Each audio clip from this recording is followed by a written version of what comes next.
reprimanding in any way, shape, or form Susan. You suggested that there was other people demanding. Yeah, that's all I was doing. And I knew that date I was gonna be calling a game in Decorah, so I couldn't be there. That's why I only suggested it. Sorry.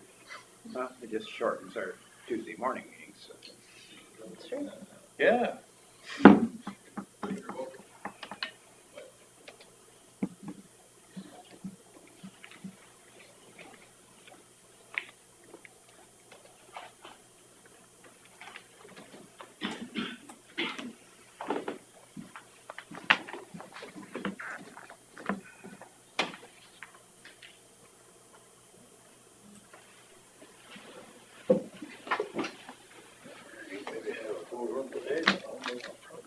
I better find a chair now because they're gonna go fast. I moved the chairs from behind Carla over there because whoever sits back there, I can never Yep. see them. It's like church, so you wanna be in the back row. Yeah, really, you never want the pastor looking you straight at you. Yeah, no, that's You right. know, Yours probably does a lot. huh? Look straight at I you. sit way in back. It's designated the gentle pew right there. Yep. We got ours the Especially- same way, yep. Especially when I had 6 kids sitting in Yep, we've been sitting in the same spot for 48 years. it. Yeah, I inherited my dad's spot. Did you? they- Yeah, it's actually, now some of the kids are gone, it's all right. Then a few years ago, we took the back pew, the gentle pew, and the other back on the other side, and then we shortened them, we cut them, and then put the ends on them and shortened them, and then we made wheelchair spots there. oh, So you can wheel somebody in there. Then we've got another couple a little further up, so you can actually enter yep, 4 people in wheelchairs there. yep. So my family got shortened up about the same time as the pew got shortened up. So Yep. Willie Wooben always sat in the pew right in front of us.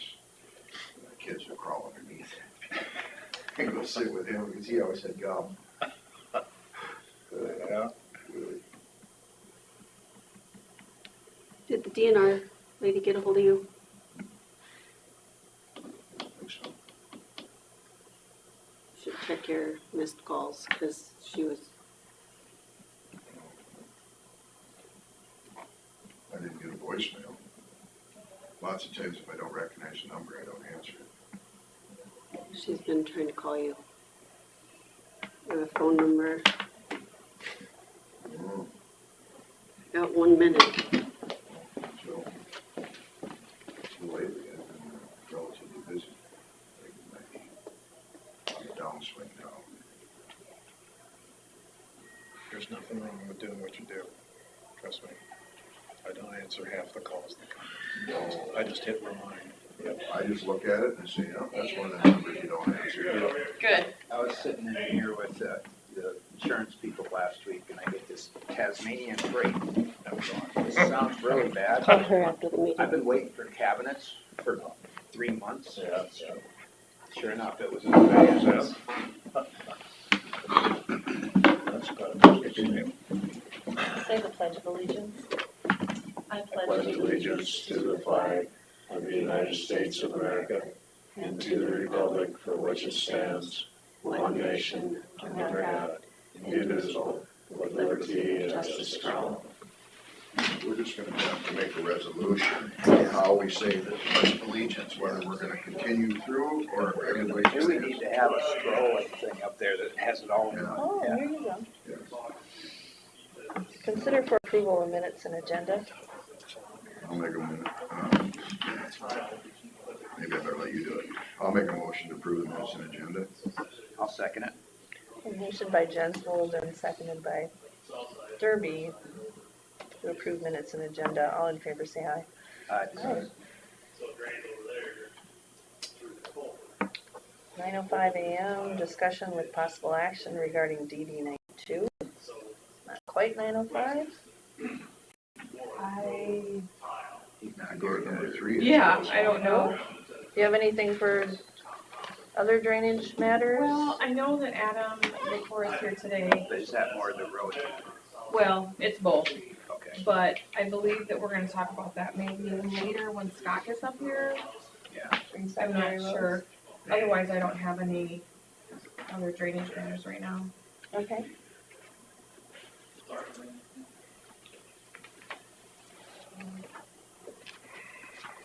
Good morning. Is Gordy gonna be here for the 905? I told Sean to remind him, And it rained.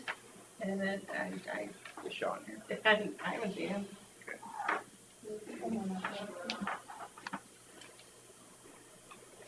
I have some information we can go over, but Sure. I don't have their opinion.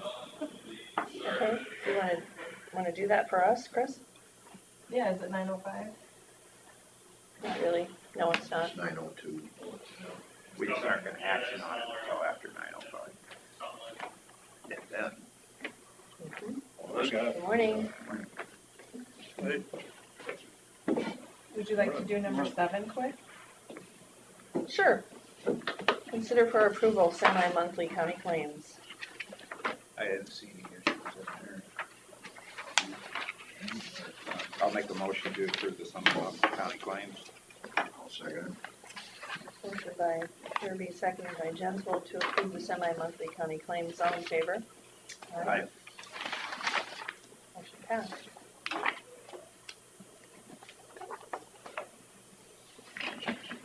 You need to approve this for last week. You didn't stamp it and Never got that. it. Open forum. Anything for open forum?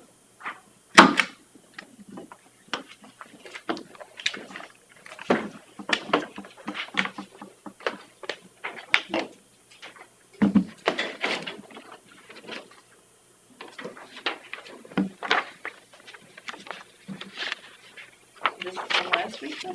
Yeah, yes, we acted on it last week. you just didn't sign it. Oh, That's what happens. We have a rookie in charge of the stampers. oops, sorry.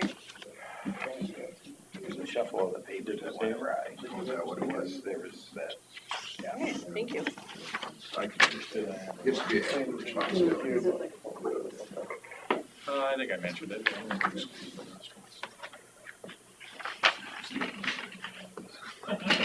told them we got rained out the one day, but we were out there. Good for the day.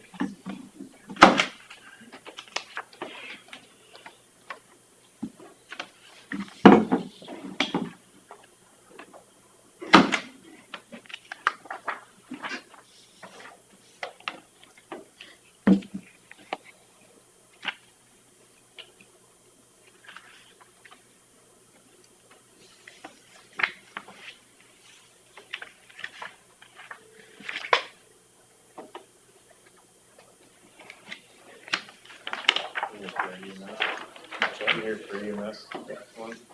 Don't worry about drainage too much before we get there. We used to for them.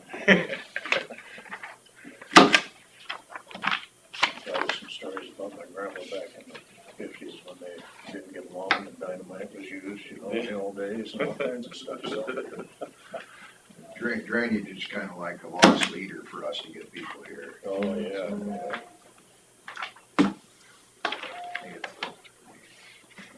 What keeps the attendance to the minimum.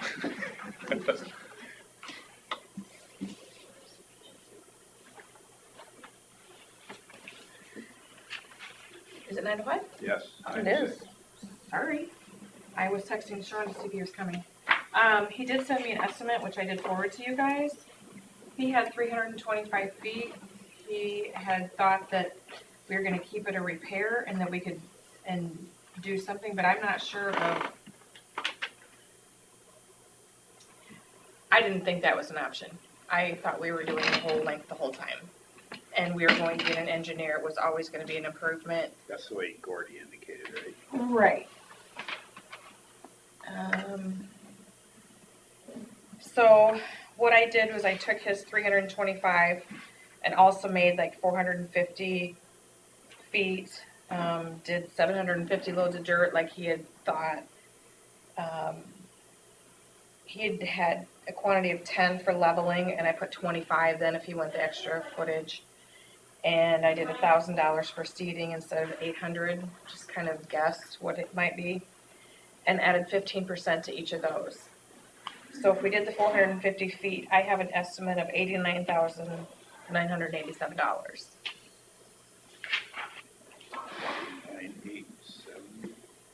90,000. So I don't know what Gordy thinks. I don't know what you guys think. I don't know what you want to do next.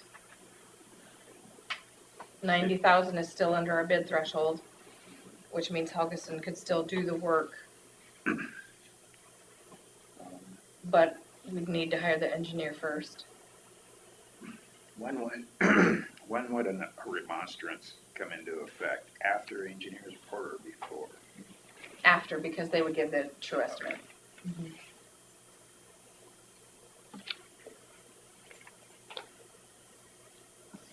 You suppose we should call Gordy and just, We sure can. I don't have his number in my phone. he's called me once or twice.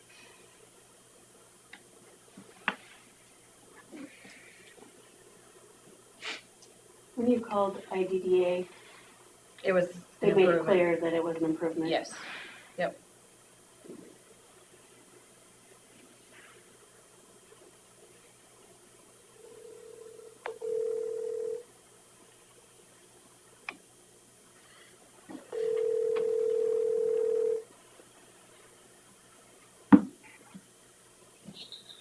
Hello.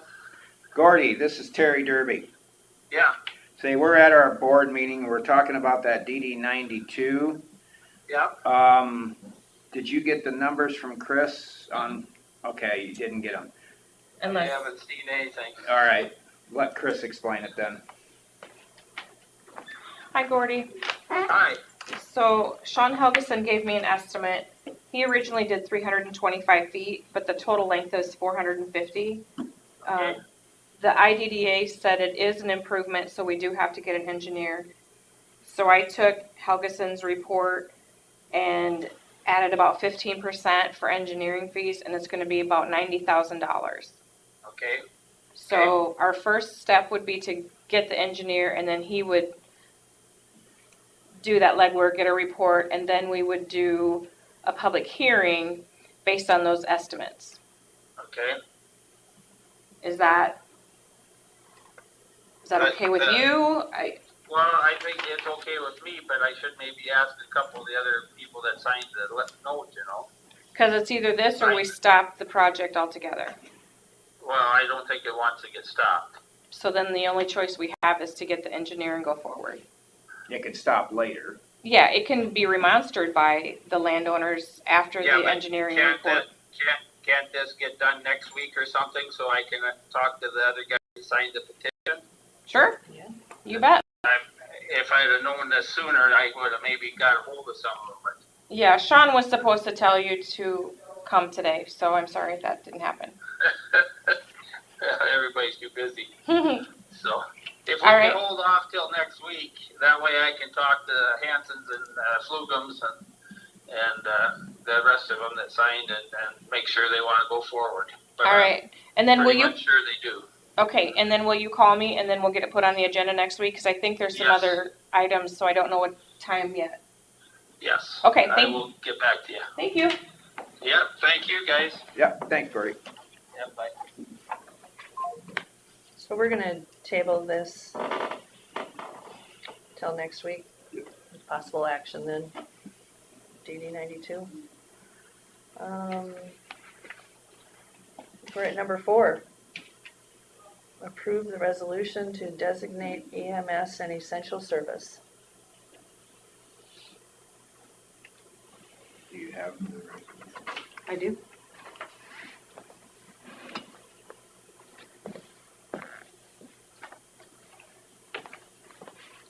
Is it something that should be read aloud, Terry, or? probably is. So in a nutshell, what this does is, by passing this resolution, the county would commit to starting the process to make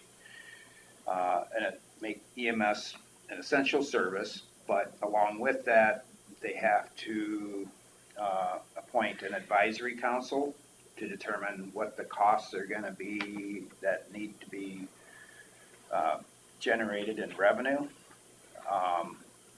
Essential means that you have to fund it. So it's gonna be a vote of the people in November if we do this on what they would be willing to do for funding. So that advisory council would be critical to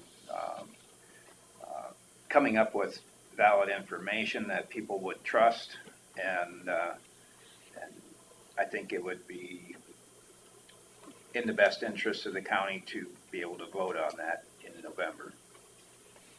There's a lot of interest in it. And Carla, will this be posted to the county website? Can it be? So that people can just, It's in the minutes, so it'll be on the website in so the this minutes. whole thing will be written out, so it's, people will be able to see it. Do we have enough time to get it all back and put on the agenda, Carla? Or on the ballot in November? Yes.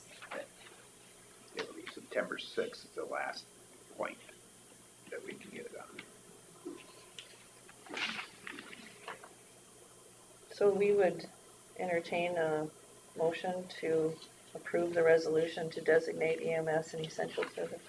I guess before we do that, I'd like to, if there's More anybody out there discussion. that would like to, Yeah, or This was- anyone on the phone. And this was actually in the paper already, and it was in the minutes for the meeting, in, what was it, February? yeah, February 22nd, I believe. Yeah, So so this has been ongoing. it's out there so that people can see it already, and then it will be again. Mhm. Is there anyone on the phone that's has anything to say?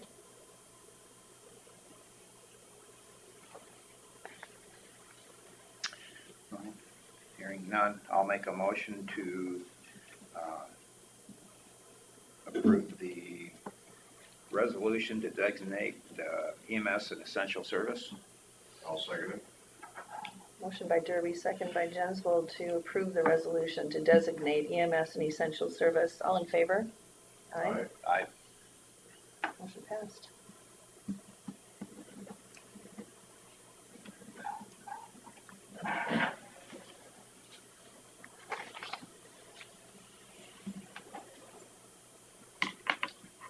And now that we have that, we need to appoint EMS Advisory Council. And we've been getting names. Yeah. I guess we could, since four cities here, could you come up with your names of who you would recommend to be on it? Daisy should have sent it in, but it'd be the council appointed Daisy and myself.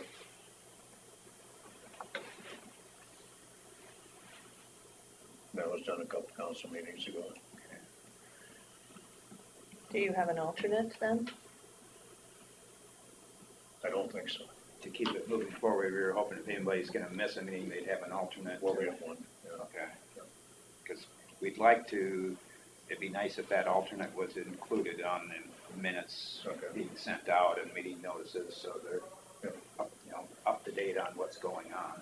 So if you get that, make sure you get it to Carla. Yeah, yeah.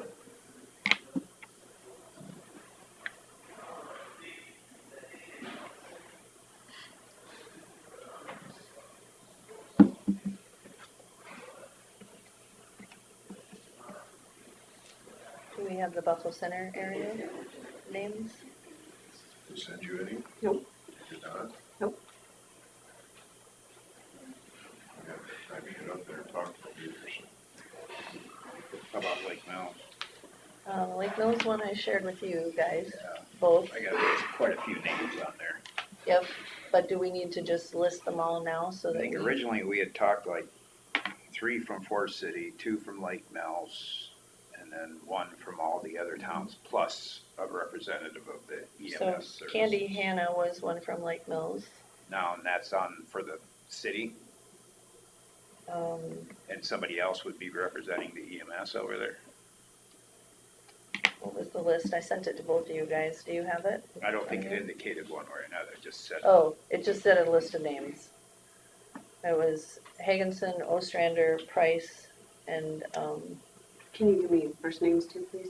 Scott Hagenson, Diane Price, Nathan Ostrander, and Candy Hanna. My call. I have Scarville's too. Okay,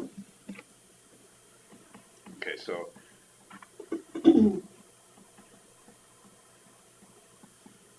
So we don't know who of Lake Mills is an alternate or which ones of those. That's well, we would for us to make that at this decide. point. Yeah, Let him get done with his call first. sure. I can give you the Scarville ones. Okay. Marty Lee, Rhonda Harmon, Please leave a message. and Homer Peterson. So we'd have one name on the committee and one alternate.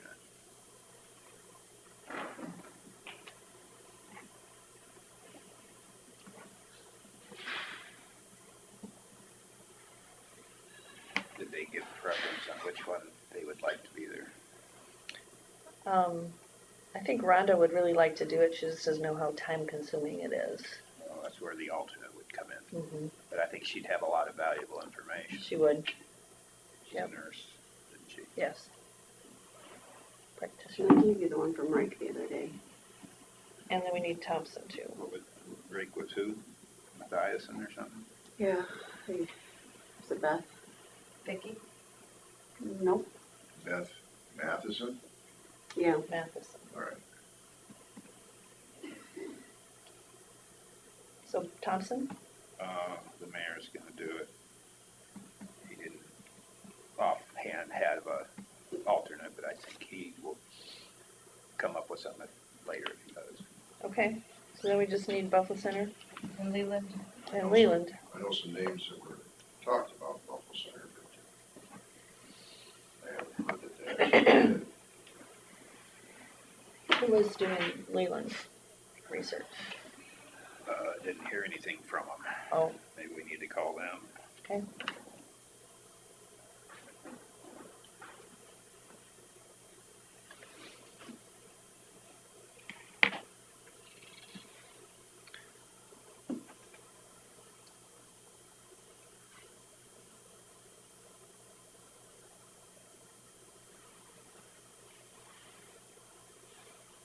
I think we'll put together an email group so that we can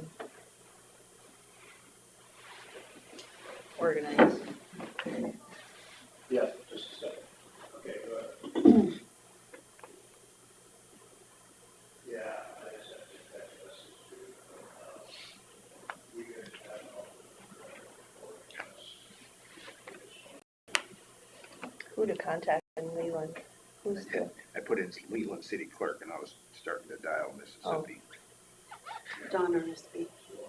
Yeah. Hope I can just call her cell phone.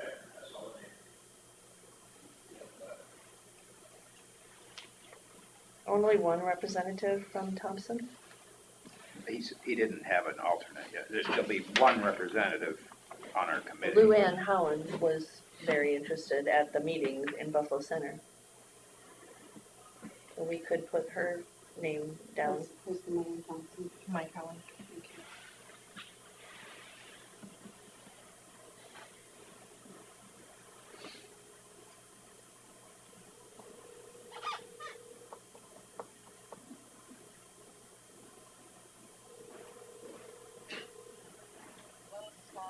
Hi, John. This is Terry Derby. Did the city of Leland ever come up with a name for our EMS advisory council?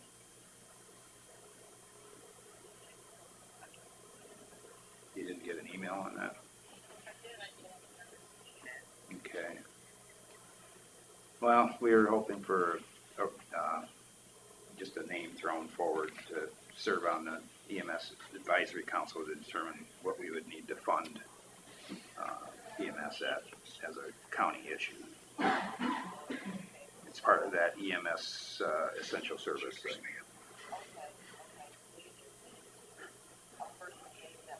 Barney, did you get an alternate? Yes, Did I that hear they you? would serve on No, the we didn't have advisory one. council. Daisy said there Maybe wasn't have an anything on the alternate, sheet. so if that person can't make it, the other one can, because this is gonna last through the summer and be done So- basically. We'll get one, but we'll get one, that's for sure. From your EMS Okay, people. all right, no, that's fine. I didn't see the letter, but Daisy said that. Okay. She didn't remember being involved, Then she's usually but available. that's not so- a big deal. We'll get one. Okay, I'll put her down for now, and if you can come up with an alternate at some point too. Advisory council.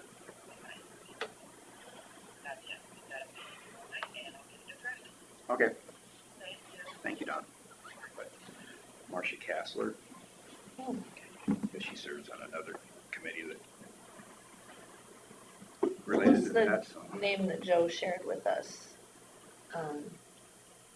The EMS at their meeting, they chose someone. Joe. With the ambulance. Oh, that was what I was looking up when I had to call Don. I can't find it.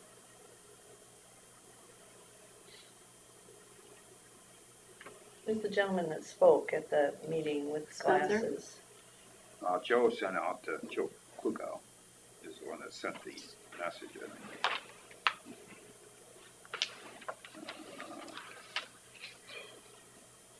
Let's have to search.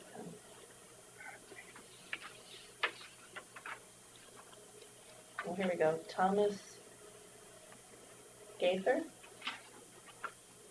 And his number is 420-7958. He Thomas lives in Forest City.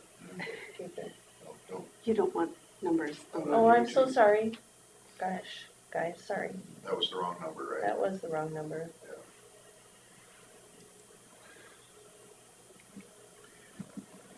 Wasn't he the gentleman that spoke at that first? So Thomas Gaither.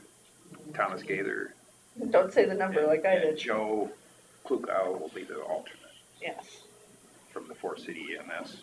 That's correct, right? yes, that's what I have. He didn't say from, yeah, it is Fort City ambulance. Okay.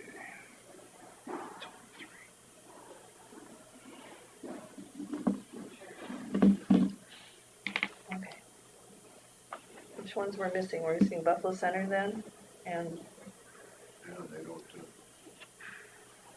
Deb's usually pretty, she doesn't leave things to the last minute, she usually gets things done, so. so how does this work with appointing an EMS advisory council then? That's just for us to choose, Yes. okay? And so far we have 1, 2, 3, 4, 5. What were the names on the Lake Mills one again? It was Candy. Candy and- Hanna, Diane Price, Nathan Ostrander, and Scott Hagenson. And we had indicated 2 from Lake Mills. Mm-hmm. I guess my personal opinion on the 4 names, Candy's done a lot of, Candy would as a really be- mayor, has been involved that way, and she's retired now, but she has also done the books for EMS. So I look at her as being maybe the first choice. I agree. Lots of knowledge there. Yeah. Diane is the city administrator. Nathan has been on the city council and to our meetings, and Scott has been to a meeting and former paramedic. And they're both firemen now, Yeah. I believe. Doesn't matter that Diane lives in Thompson. Oh, that's the other thing. Oh, well, good point. I mean, I don't know. Just asking. She would kind of represent both, I guess. She could be the Thompson representative though, too. Does that make any sense? Well, if you know, as an alternate. Mhm.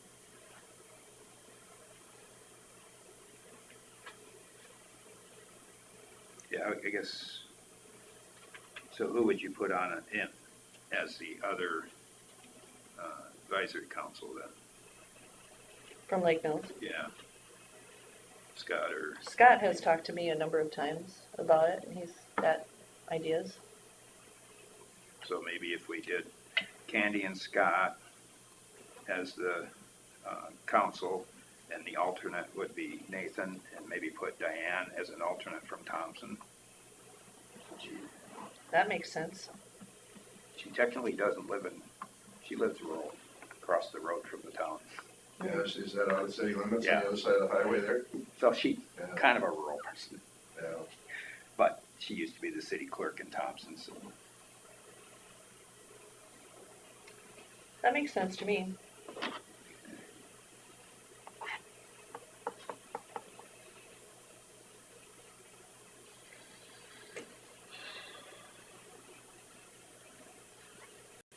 Anybody else you can call from Buffalo to find out? Well, oh, hold on. I have some names from that meeting.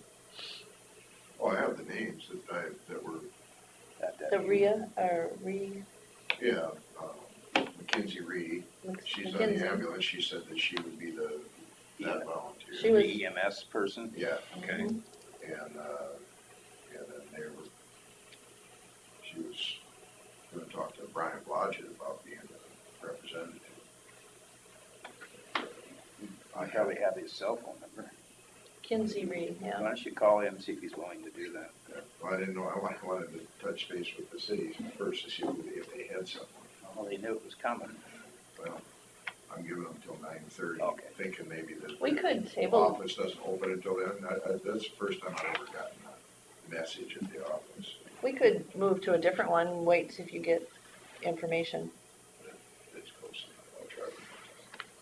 Susan, Deb didn't answer, so. Adam McCord is in the hallway to talk about a drainage matter if we could do sometime when. Maybe if we wanna table the, That's what I was thinking, just let's table and, we can't do it at 10, we'd have to do it before Well- 10. So, Julie Swenson is not coming today. She's got training at 10, so she requested to be taken off the agenda today. oh, okay. Oh, okay. So that gets tabled. Yes. Well, why don't we just table this till 10 o'clock? We'll have more information by I then. don't know. Maybe the city hall doesn't open until 10 Or she's off in training or something. now. Yeah. Well, I'm gonna take off, but I wanna thank you all for All right. what you're doing. Did you ever come up with another name for Fort City? For an We alternate. had 3 seats for you. Well, Daisy said 2 is what we got in the letter. Okay. We were planning on 3 from Fort City, and maybe if you come up with another name between Yeah. now and 10.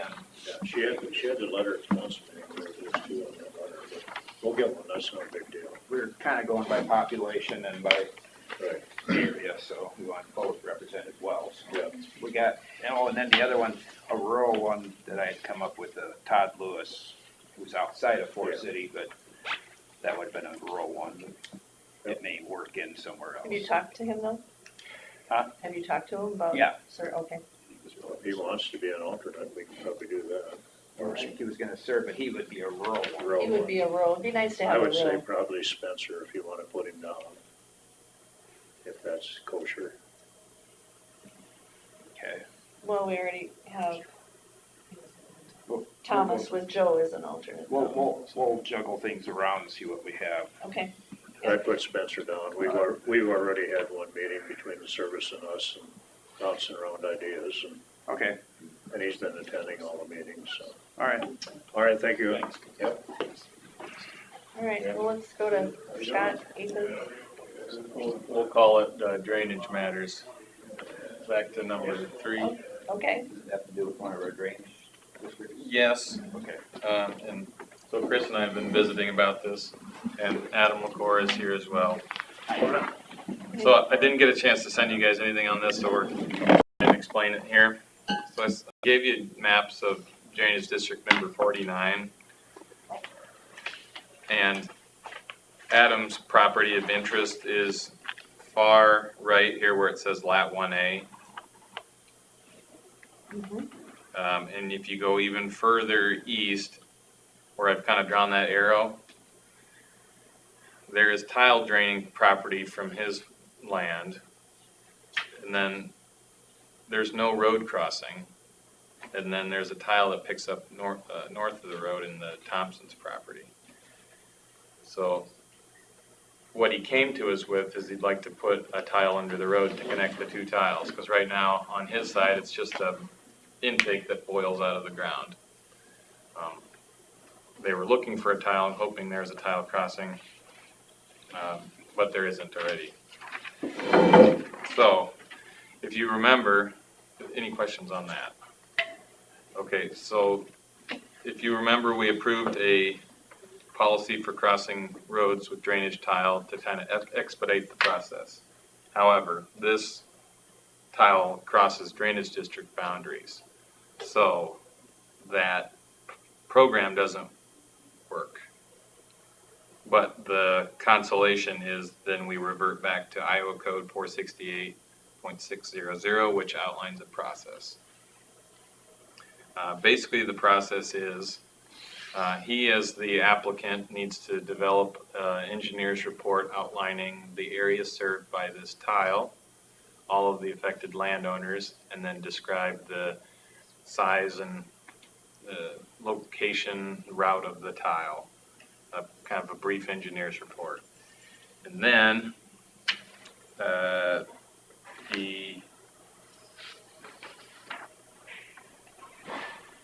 report would also include a detailed cost estimate outlining the portion of the cost in the right-of-way. In this case, that would be basically 100% of the cost. The county would pay the cost of that crossing.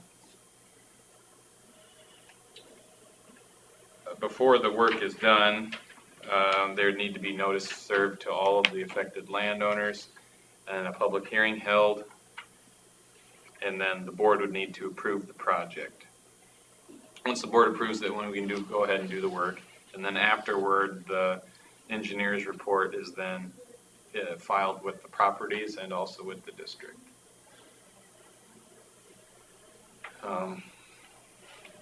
So I guess I'm kind of looking for affirmation that that all sounds like the correct and best way to go, and then we could set Adam up with Jacobson Westergaard to get that report created, or at least to get a cost estimate for that report.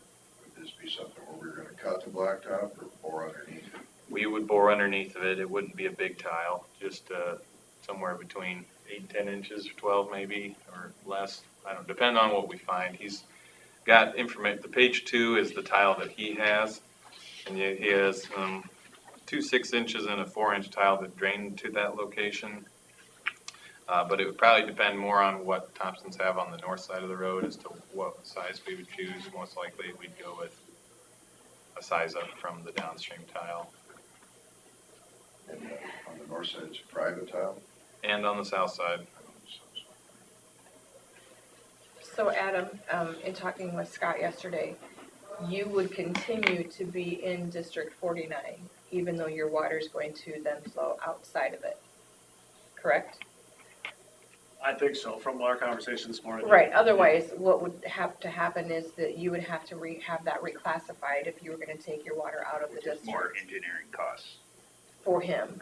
Yeah. Yes, Okay, because we already have had it classified, and if you're gonna take water outside of it, then that changes everybody else's classification. sure, It wouldn't take much because they already have it done and it's recent. okay, But if you want to continue to stay in the district, we have to do nothing. The surrounding landowners, if they don't like it that their water is now gonna go somewhere else and they want out of the district, we would then have to have it reclassified to get them out of it. right, So right, you need to speak with them to make sure what they want to do. okay. Are you going all the way to the river, or are you just connecting on the north side to somebody else's tile?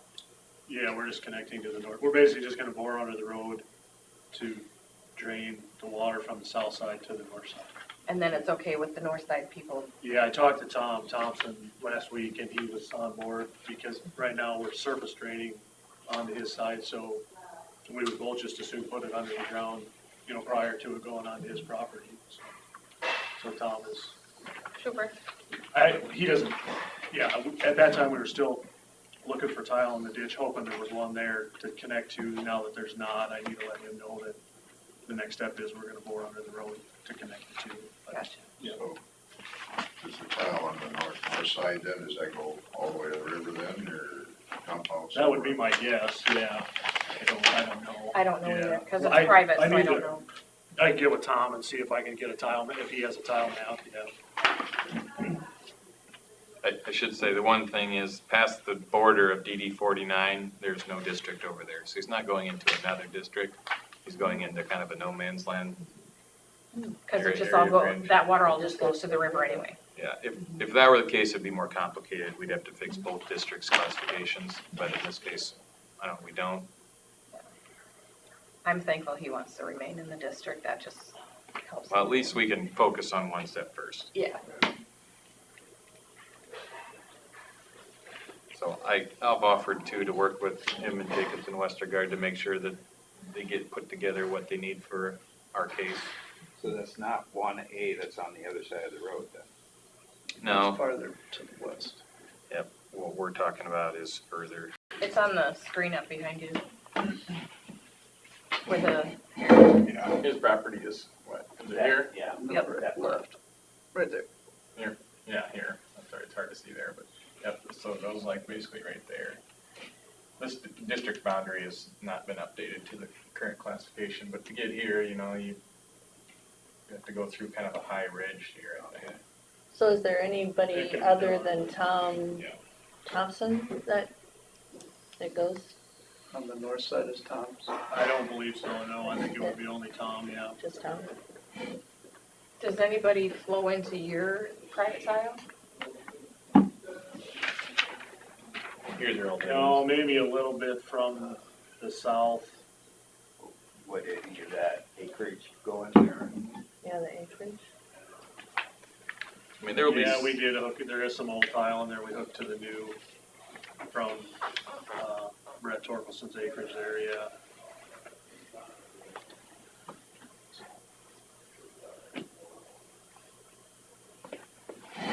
It'll help them. Yeah, I mean, in the end, everybody Is that the one on the east or the west? on the east. On the east? Is that right where the arrow is? Yes. Cause then is Eastwood on the north side of the road? Eastles is on the north, yeah.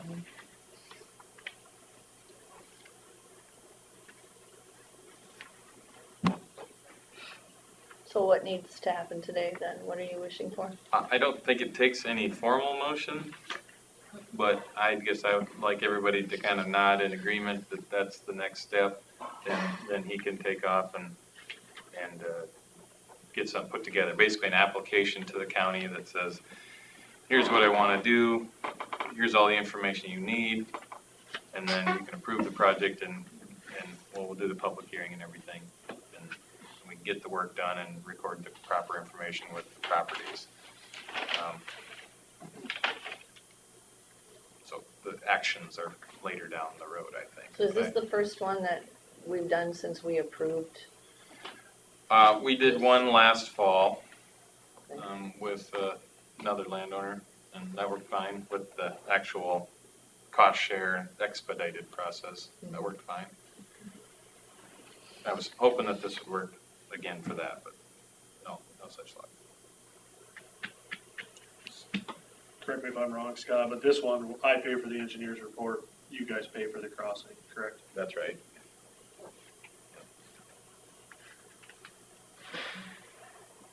So we're looking for nods of approval. You know, we use for engineer on it. Whoever Scott recommends, yeah, whoever you guys normally, I think I'd just have them call Rick Hopper and use their team. And he reclassified that whole district, so he's aware of the I was district. just gonna say, he just did the. Yeah, that's good. That's good too. They'll have some knowledge of it. Yeah, I would agree with that.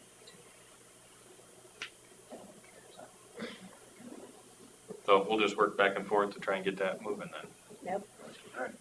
Sounds good. Keep us informed how it goes. Mm-hmm. Thank you, guys. Hey, have a good day.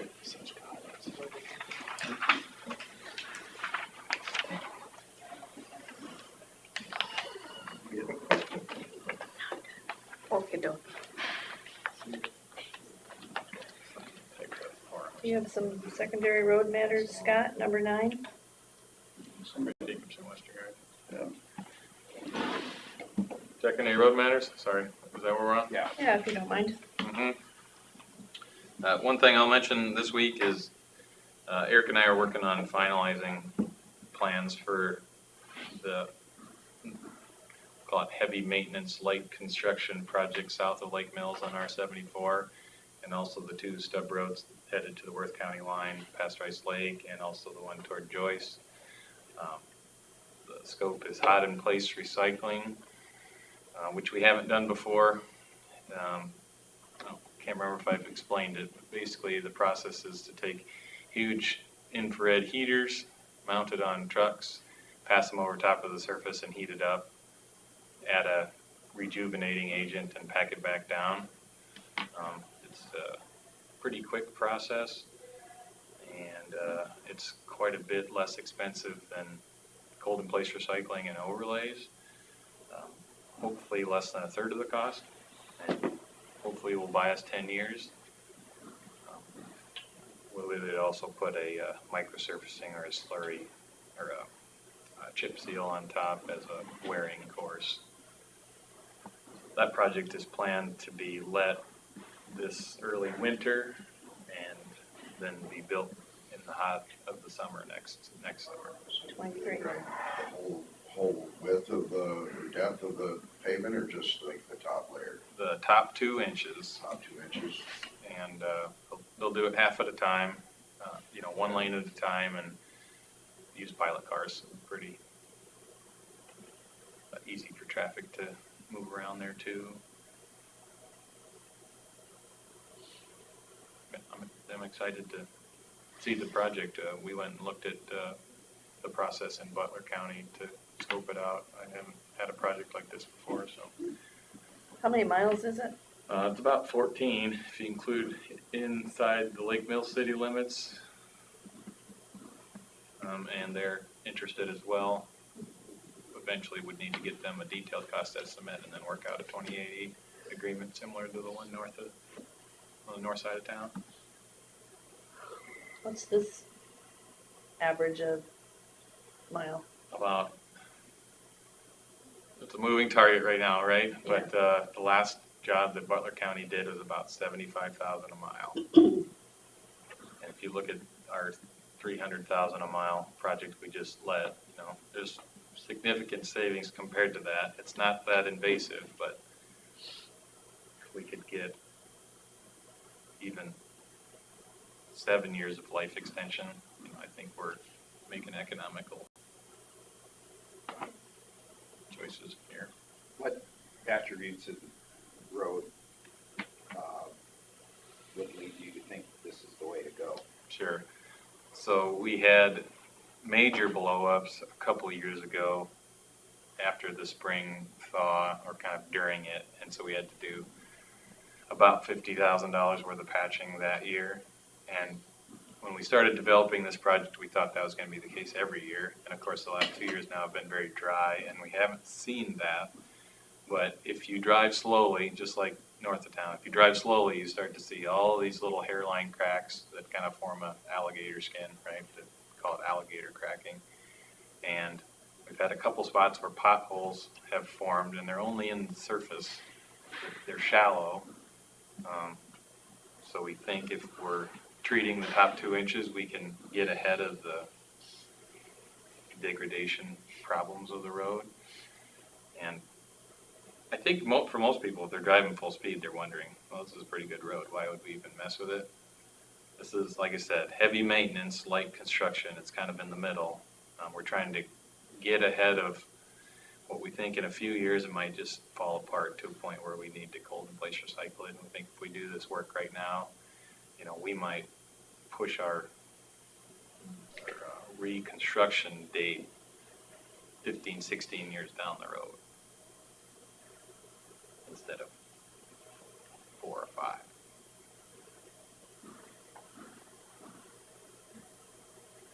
Like, you know, we have, what, 1.7 million or something planned to spend on that 5 miles, and this will be, you know, a million on 14 miles, so we're really stretching. Had 3 calls about that, though, just this week, Yeah. about, is the county gonna do anything about this? And I'm Oh, like, Oh, sure, you had the right answer I for had the them. right answer, so. Yeah, But then they also mentioned the road between Scarville and 69, must be some, are the edges kind of drop-offy? It's on there, Real word for it, like on the shoulder you're talking? shoulder. We've been working on disking, but we kind of play that by the moisture in the shoulder. Yeah. We disced, I think, a little bit too dry last year and it didn't stay close. Okay. So we've been playing moisture this year, trying to make it stick longer, but Well, a couple calls about that this week. You know, everybody's out on them. yeah, that's right. Okay. It'll be fun to watch that machine. Yeah, our road projects are always fun. I mean, they bring in equipment nobody ever sees, Mhm. you know, on a regular basis. Fun. I think that's all I had for updates. Okay, thanks. Did you guys get a chance to look at those culverts I sent you the picture of? yeah, I took a look at them. We got it on our list to do. Probably, I mean, it's not immediate, Yeah. just happened to be spraying the field right across the road there and just standing there looking over it. Yeah. I think we got some south of Thompson to do also, like that same thing. But pretty easy work, I guess. Wait for a rain day or something like that to something. Yeah, no, it's like you say, it's not an immediate danger, it's just probably gonna get you better. Yeah, they never do. They never fix themselves.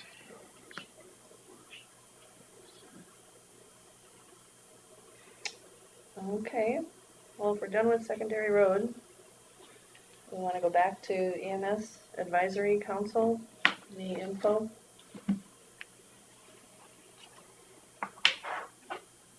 And if we don't get these names today, what do we do? We'll see how it come out. Well, it's, they've gotten better, at least it's a busy signal now instead of There you go. We'll a message we'll saying, get some names.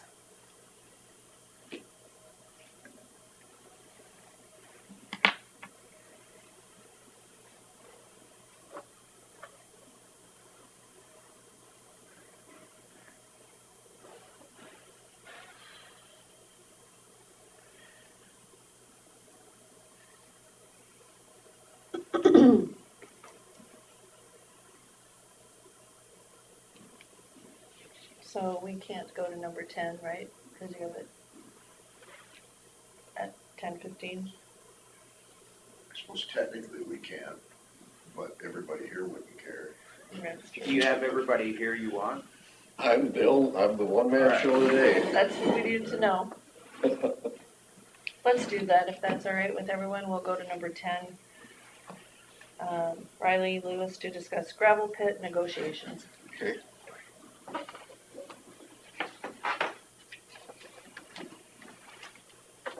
First of all, I sent out an email to each of you. Did you receive that? Because I had no reply back.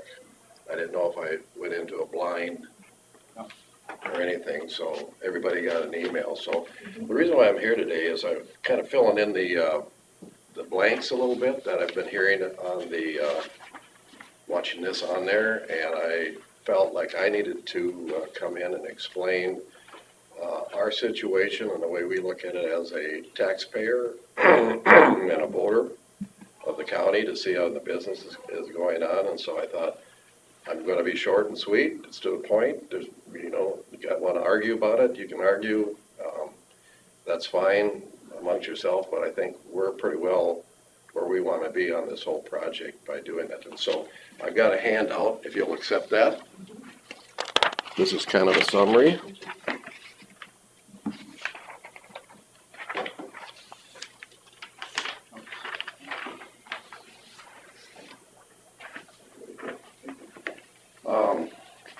I gotta keep one for myself. That's okay.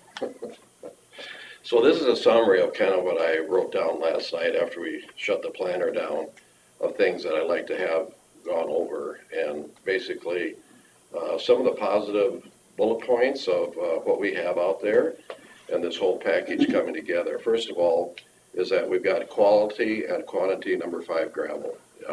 For 11 years, you guys have been getting gravel out of that pit out there, and as to my knowledge, that we've never had any problem with the quality. It's got good aggregate in it, good crush. The guys that have been in that are going to crush for us when we get going, I said it looks like a really good pit to keep working on, so we just keep expanding on that. Number 2 is location.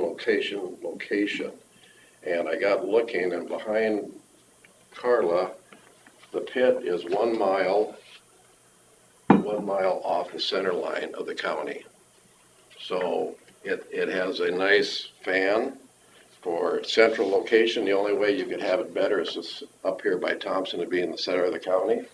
But Mother Nature didn't leave it that way. So that's a good thing because it can span out.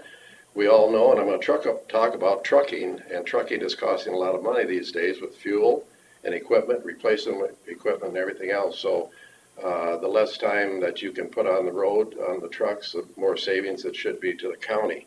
So it's out there, and it has a blacktop access right to the road. So you don't have to drive down, 4 or 5 miles of gravel roads to get to hard surface road to get out. As mentioned in the letter that you guys got, we're offering free overburden out there. Free overburden is the leftovers of the tops of the land. It's got a mixture of gravel and clay and dirt on it, and we've had 2 guys that have used it for dryer facilities, and it's excellent packing work to it. So if you're looking at, I see on Facebook that you're advertising for bridge projects and stuff like this, here it is. And there's no scraping to it. There's no piling, there's no digging. You don't have to go back and replace the soils. That all takes money and time to do that. What we have is you just pull up, get the loader in there or the backhoe, whatever you want to do. It's on top of the ground, scrape it, put it in the trucks, and it's gone out to a blacktop. Price is competitive that we feel. The trucking costs are friendly. It's in county sourcing advantage with the rising truck costs. I talked to a couple truck outfits, and when you come out of BMC, and it's usually $4 a mile, something like that, to get it out there. And so that saves on your trucks and wear and tear, and with diesel at the price it is today, that's a good thing. The contract that we're looking on, those 3 options that you guys received, there's little change in price to the county than offered in 2018. And it's like I made a statement in that if my banker would have come to me and said, Riley, you could have, I could have locked in my costs for 2018 for my fertilizer, fuel, and cash rent, and I could lock it in for the next 4 years, and I turned him down, he would be saying, what are you thinking here? I mean, it's the same price as it was in 2018. And then it's a county inflation hedge for future years. I've been listening to your meetings here, and it seems like it's like everything that's dealing with today, whether it's farm, business, or whatever,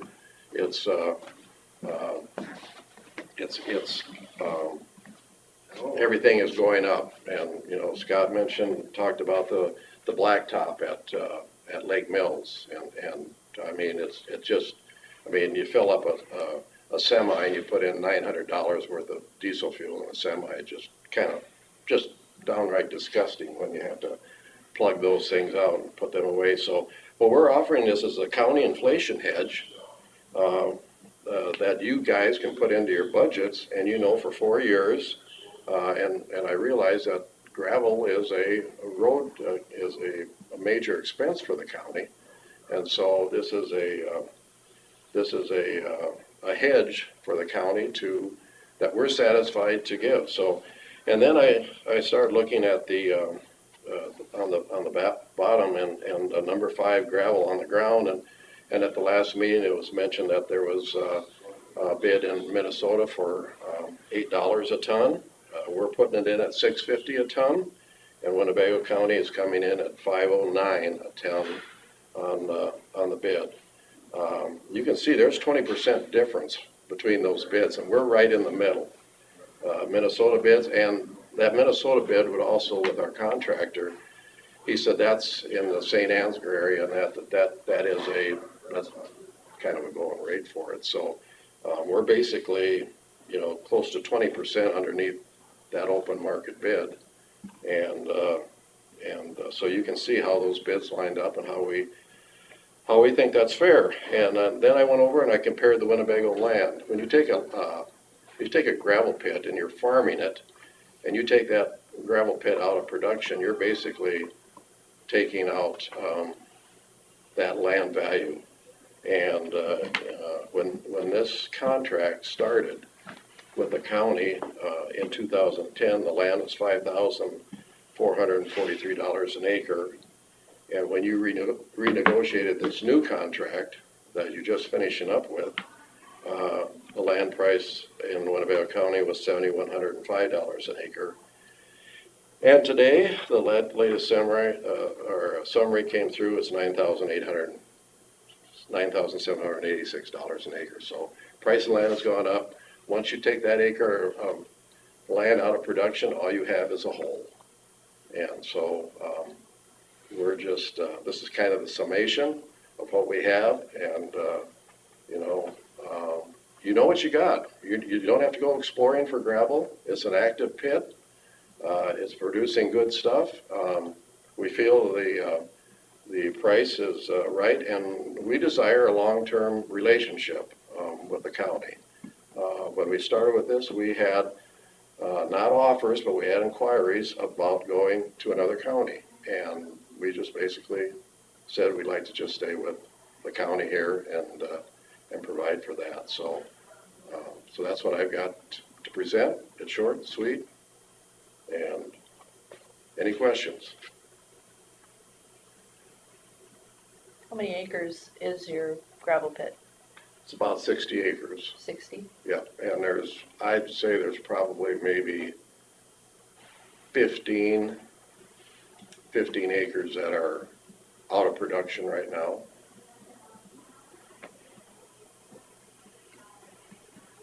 There's future development too on that, because the campground next door to it has new ownership, and I met with them 3 weeks ago, and there's a lot of campers that want to go camping, and they have a nice list of people waiting for open spots, and that is kind of a thing that we are looking at down the future, where it might bring more to Winnebago County.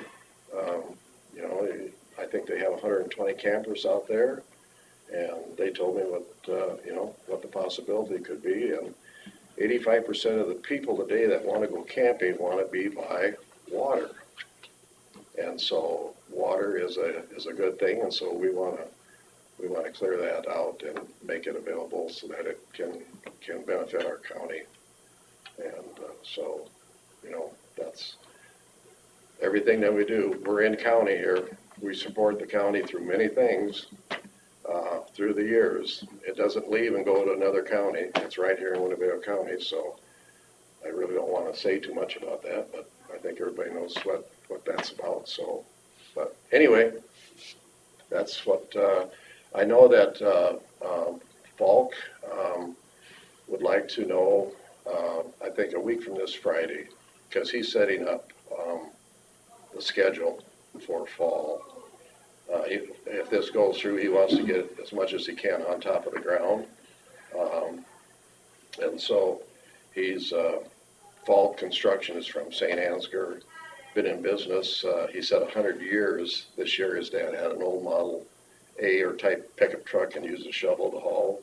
And they've got 98 employees and they have 3 crews that are specialized in this. And they've been out and looked at the pit out there, and they have a different way of doing business than for putting the product on the ground. So they're ready to go. They just need to have the okay to do it. And so if it's a 4-year term, a note, which was the second option that we had on that, we will put 100,000 ton on top of the ground. That's available for 4 years. As long as we know that the county wants to be a partner in this, we'll go ahead and do it, and you'll have your costs. Who knows 4 years from now what anything is going to be worth. And here's a way that you can watch your costs and hold them down a little bit. So. Okay, Okay, thanks, Riley. Thank all you. right. Yeah, you answered one question I was gonna ask you, is timeline. You said a week from Friday is when you'd like to know.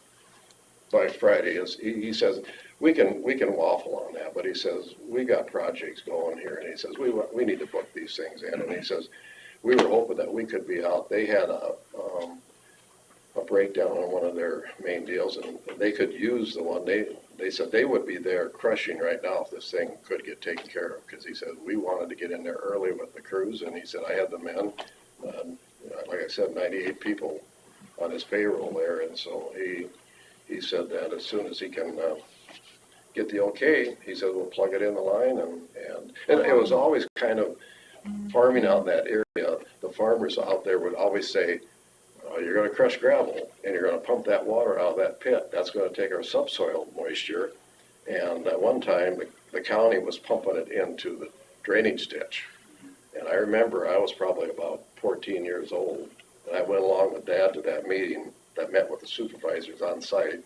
And there for the first time I got to see real discussion going on, because their water was going down the river, and it was the middle of July, and you could just see that corn drying up because it sucked the water down, was going away. And so after that, the county never did any work unless it was in the fall of the year when the crops had used their stuff. So that was one of them things that you found out you didn't know anything about till you started to see rapid deterioration in that. So Unfortunately, now you can store it in the other pits. that, and so we can pump it over in the other pit, and the new owners of the campground, which I am excited about. They're going to be good for Forest City and Winnebago County. They would like the water, if we start with that, to pump out of our pits and shoot it over to Three Fingers, because that'll raise the level up and that'll give a better quality. There is a pipe that goes from our pit over to Three Fingers, and they can put that big pump on there and they can pump it out, and that's the first thing they want to do, is they want to go deep into the water, because that's where the better gravel is. They feel. They don't know till they get in there and get digging with it. So How long anyway, does it take to excavate 100,000 tons? say that again. How long does it take to excavate that many, it could be 100,000 tons? There again, it depends upon the crew and how they show up and who's working and who's a crew, but it would probably, what would you say, it's got 3 weeks, 4 weeks maybe? They closer to 4, thinking like 3,000 ton a day maybe. Yeah, I know that we had some out there, and the pumps were supposed to run over the weekend. The pump shut down on Friday night. And they came on Monday morning, and when you have water gushing in, well, then they were down for 2 days because the pump shut off. Nobody was checking on the pump. So there again, it's the quality of the crew that's doing the work that will, keep things going. So. Okay, Okay. thank Thanks, you. Riley. You bet. And if you come up, if you want to discuss now, I'll stay, or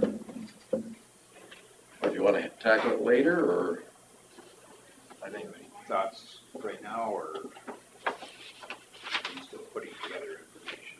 I think we have all the information that there is to be had at this point. So I don't think we're gonna learn anything more between now and 2 weeks. So if, you know, we wanna just kinda see where we're all at, like we can answer more questions too. And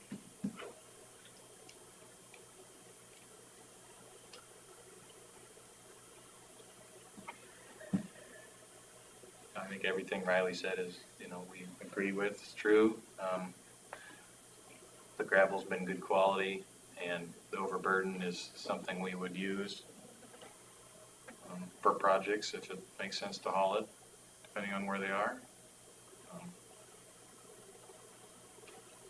I guess the big thing I look at here, besides the quality of the product and location, is the economic impact on what could be for that campground.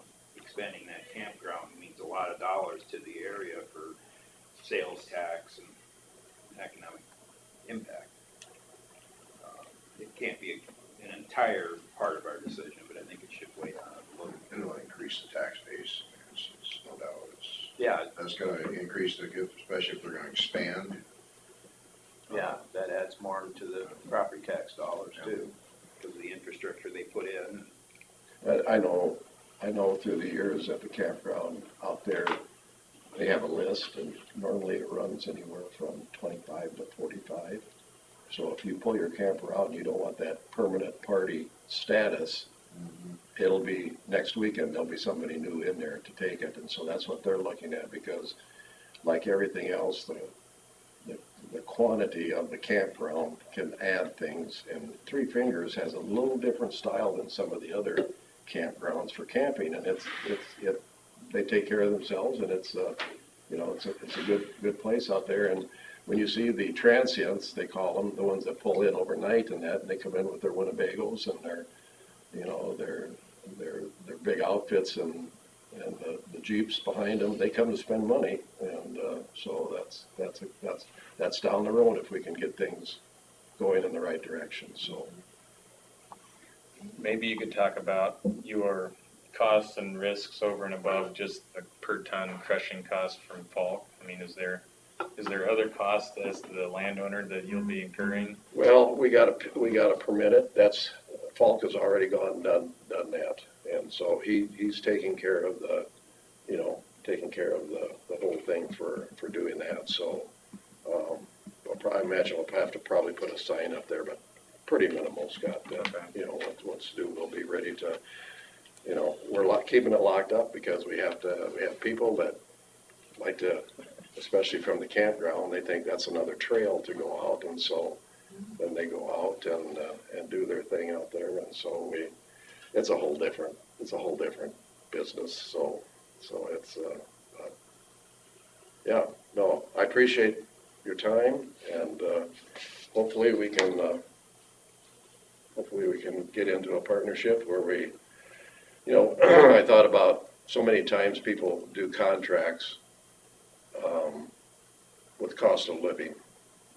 You come in and you have a contract and you say, well, we'll do this, but then your cost of living will be tacked on there every time it goes along.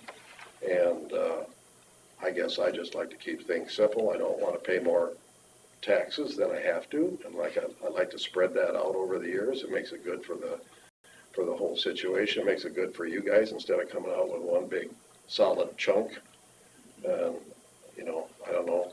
I imagine you guys borrow money and what that costs and what it's going to cost, and so we just figured we'll finance it and make this thing work if you can come to that deal. So, okay, all right. If you have any other questions, give me a call. All right. Thank you very much. I would add that, we talked about financing it, having them finance it for us, and since then we've thought we have enough reserves to always be able to amend money in, so maybe that's complicating the negotiation more than it is helping. So maybe it makes sense just to pay as we use it or pay up front and just make it work, be saving always from prior budgets to be able to just make a payment, sinking fund type thing. So I'm a little confused on where you're at on that last statement. You were talking about one way, and then you're talking about another way. What are you leaning towards as far as how you would? Rather than finance it, I would rather save the money over a series of years and then pay it all in one lump sum, or possibly pay for the crushing at the time and then pay for the usage as we use it. That would break up payments to Lewis's and regular payments, and then they wouldn't have to pay for the crushing and then get paid back for it. I know that's an option. So that, Quarters of it, and then the rest we could pay over time. So I don't know, I just thought maybe that was complicating the negotiation. Maybe first we decide what's the price of the gravel and then figure out what we want to roll into it if need be. so it would be, something like that would be different than anything he proposed in a way. Yeah, He kind of proposed it in that third one that he emailed, Yeah. where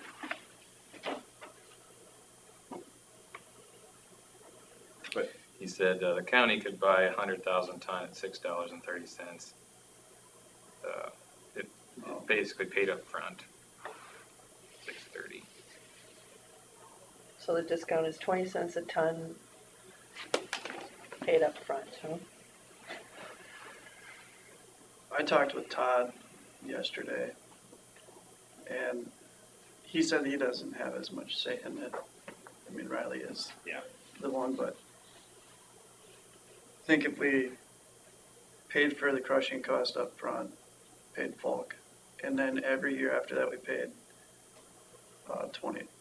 50,000 ton to Lewis every year, is what it would benefit Lewis's. That way they're not getting the tax hit Right, all at once. every year, and we could work it out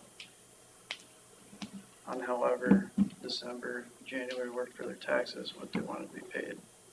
And that would be in their same budget. Sounded like the best for them, anyway.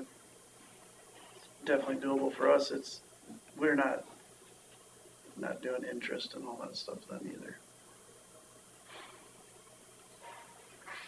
Sounds like you got a good idea to move forward with anyway. I think that would just picking that dollar amount to offer and then figuring out how to pay for it's kind of the secondary thing. So, you know, you would think based on $6.30 a ton, if they didn't have to finance anything, we could make an agreement there, whether it's pay the crushing up front and then pay them over time, and they don't have anything outlaid. They would just have a pile there that we haven't paid for entirely, and maybe they'd be comfortable with that. So I don't know, 630 is the number that we try and work off of, or less. Seems like that's the number that's sort of been thrown out that they'd be acceptable to. Yeah, It's pretty close to what we've been paying. Mhm.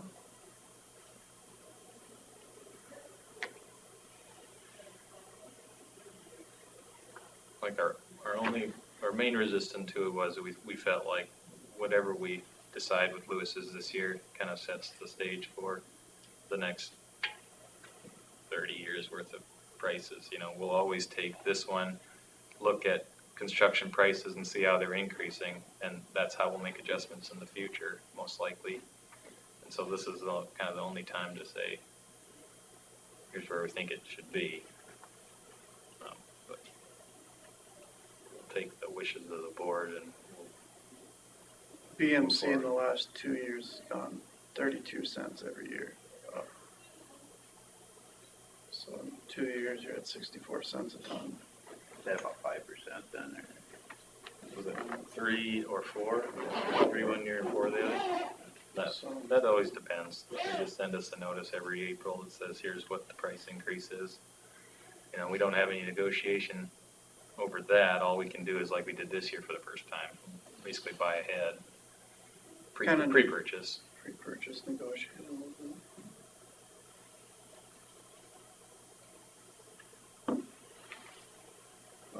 I guess my opinion is to try to work with them and come up with a deal for 4 years worth.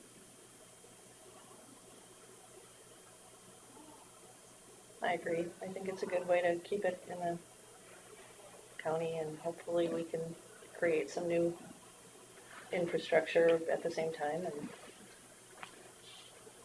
Yeah, seems amiable to work with you. I mean, this was helpful. Yeah, I mean, sure hope so. Yeah. the nice part would be to stay closer to that, our price of like crushed concrete. I mean, they're not, can't compare them apples to apples, they're not the same, but you can kind of, because some of our gravel roads that we have now don't have the coarseness in that we've been putting crushed concrete in, which is nice. And then the same with our limestone roads. It'd be nice to put some gravel into there, so that they have, they're both the same uses somewhat.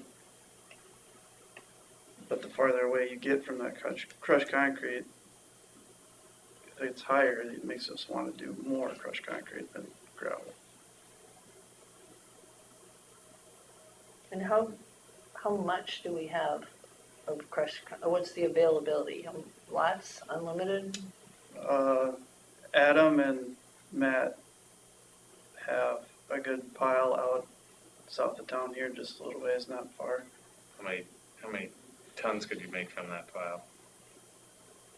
I think it was like around 13,000 is what Adam thought. That's all. I think it'd be more than that, but That's not for sure. Winnebago's got a big pile that they're looking to get rid of, but it has to get crushed and taken off site right away.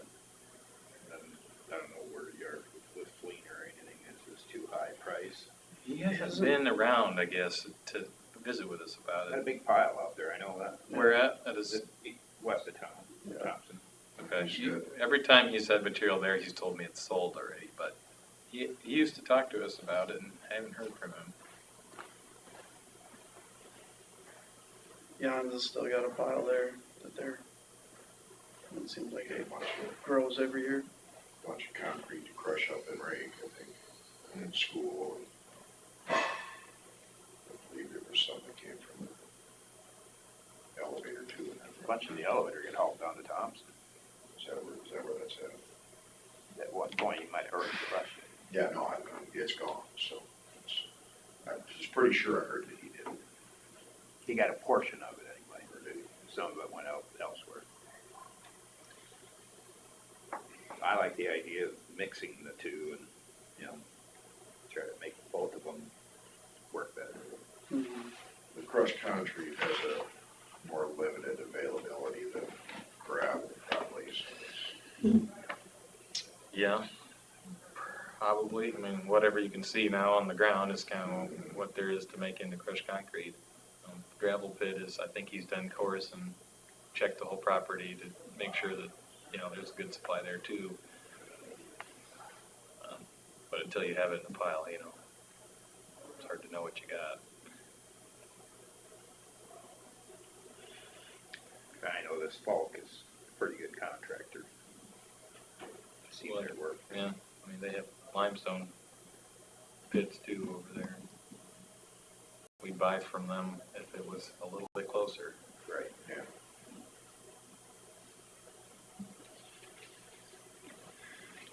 Well, we had talked about we talked about offering $6 a ton with the crushing to be paid up front and the material to be paid over as we use it. That was an offer we had talked about. If you want to try there, or what number you want to try. I mean, we'll be transparent. Whatever, two of you think is.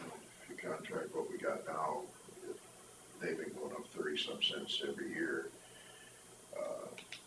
It's gonna be, this price will be cheaper than in just 1 year already. Like I said, the starting point, I think, is the key. Well, it's For not our like they're gonna run if you offer 6 with that paid up front, and then they don't. He's talking part of it up front, just the crushing of it. Right, but then as use paid. I mean, what are we gonna be out if you offer that? I mean, if they just say no and we don't get anything done, then we're, putting ourselves at the risk of renegotiating in a year and whatever prices those are. I mean, we're neither of us have much of a, I don't think like a, or what plan necessarily. I mean, we have other ideas, but So they're gonna crush enough this summer for 4 years, is that it? that's what they were offering, yeah. And then we pay for it as we use it, pay for the crushing up front. That's what we were thinking, Ethan. Yeah, it'd be, about 50,000 ton is what we pay for every year over 4 years. Well, The actual product. said crush 100,000 ton. Oh, 25,000 ton over 4 years, yes. Yeah, so you pay if it's 350 to crush, you pay the 350,000 up front, and then pay the 65,000 per year for material used for the next 4 years. That way, I mean, we have that in the budget or close to it. You've already purchased, 312. so you already purchased the gravel for the fiscal year we're in or for next year? We have enough to get through this year out there on the This pile still. season, that's The what season, it's called. yes. But you pay for it when? Well, it's already been paid for what's out there. All right. Yeah. All right. That was paid all at the time of crushing, that one was. So anything in the next year's budget that we'll be entering would be on the new contract? I would think we could, let's say we crush this fall, we could pay them for the 350,000 this fall, and then from that budget, and then maybe July 1st of the following, of next year, we could cut them the check for the first 25,000 ton, or 50, whatever, depending on if we're kind of ahead or behind.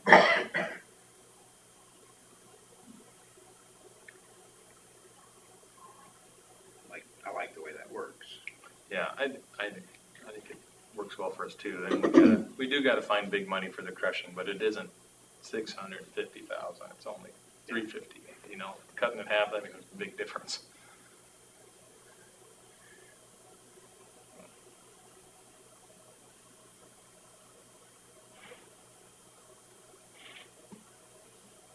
But maybe not quite so much this way with the county's money or whatever, but personally, I would much rather pay more to buy my groceries in Buffalo Center than I would to go anywhere and buy them from someone that's gonna take all the profits to Bentonville, Arkansas or something like Yeah. that.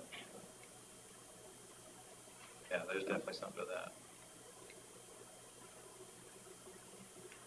I kind of look at the market and the way things are just exploding in price. I just worry that if we don't lock it in, we may get caught.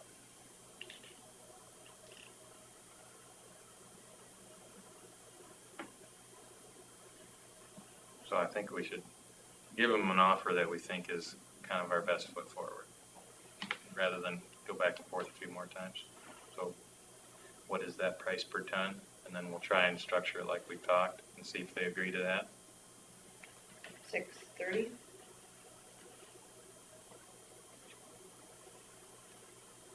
$630 with your terms. That's what I think. Okay? Then they aren't, it helps them too because they aren't, having trouble with their taxes as much. I think it should work. Well, the crushing goes to, what's the company? Bulk, in St. Ansgar. I mean, that money is, Yeah. Well, they're gonna get their money up front either way. yeah, they're gonna so- get their,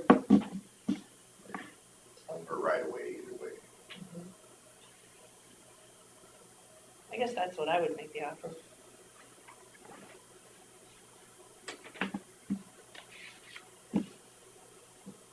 Anything else to add? No, there's some, just on there.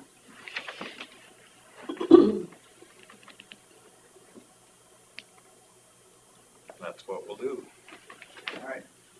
You guys in agreement on that? Because otherwise we can give you, That was my thought. yeah, okay, As much as I'd like to disagree, I don't. okay. Just because you'd like to disagree. leave pie. Contrary. Thanks for your research on that. All right. We'll, get with them here quickly and see if we can at least get something written out. A week from this Friday, you gotta want to know, right? The 27th, yes. Yeah, all right. Even if we don't have a formal contract, we'll get something written All out right, that we can so we can take care of it next week or whatever. get organized by then, yeah. 100,000 tons is a lot of gravel. Mhm. Lots of weight, lots of trucking, lots of everything. Yeah, I think it's in there, but I figured by the time we get limestone to Sunnyside or to Lewis's pit, if we hauled it there, it'd be like $12 a ton or so, you know, so. The one thing we haven't really talked a lot about is how it compares to limestone. You know, we crush concrete and different gravel sources, but it'd be really nice to be able to start chipping away at our limestone usage, but it's the kind of superior product, so you can't really just compare a price. I like the idea of the crushing that concrete though. It just feels good, feels right, like, you know, And like- Recycling. recycling and We'll continue to use that and experiment with it. mhm. I think that's gonna develop over the years too. It works better. Yeah, What's the advantage of the limestone? durability, coarseness mostly. It's really dusty, really white. Except the coarseness is hard on tires. Yeah, I mean, you're right. And I think blending gravel helps control dust a little bit too, and kind of the rolliness and keeping material on the road. It's a little bit theoretical, but Running my truck down on the gravel roads, it's got quite a bit, it's got more of a white color to it. The dust, and I can't see anything behind my truck. It's just, Mhm. and so then I feel sorry for whoever's trying to follow. yeah. They're smart, they're not gonna be too close. All right, All right. that's all, guys. Then we're gonna go back to number 5 again. Thanks, gentlemen. Thanks. Thanks. Well, Mackenzie Reed is gonna be one, As a EMS. yeah, Okay. and, I talked to Jason Woolman, I guess, but he wanted to talk, how many meetings are we talking about? Like a couple a month, or once a week, or, I'd be surprised if you get more than 2 a month. yeah. Every hard. other week. Because people have work to do in the meantime too. Because in theory, Jason was supposed to have contacted me to ask about that, which I was thinking probably a couple times a month is what I had in mind Max. for some reason. But, and then, you know, I don't know how long it would, I would imagine the meetings would each take at least a couple hours, I would guess. Plan on that, if you're lucky, it'd be less than that. But Deb tried contacting him, and I suppose he's out planning or something, so. She has not talked to Brian Blodgett about it, I'll call him voice. See what he, they didn't contact him because they thought he'd be too busy. So we have 14 people, including the alternates, on Okay, so- the list now. Oh, well, let's go back a little bit. The Lake Mills EMS, who is gonna be the representative there? I guess I kind of assumed it was Candy. Oh, I mean, because Diane's the one that, I don't think we're done with our gravel yet. Oh. Evidently, maybe Riley was listening. maybe. or they call it. Yeah. So, well, they're back. I don't know if it's time to, Todd just called me. They were watching, they agreed 620 if we pay the crushing up front, and then every year for 4 years, 620. 620. Nice.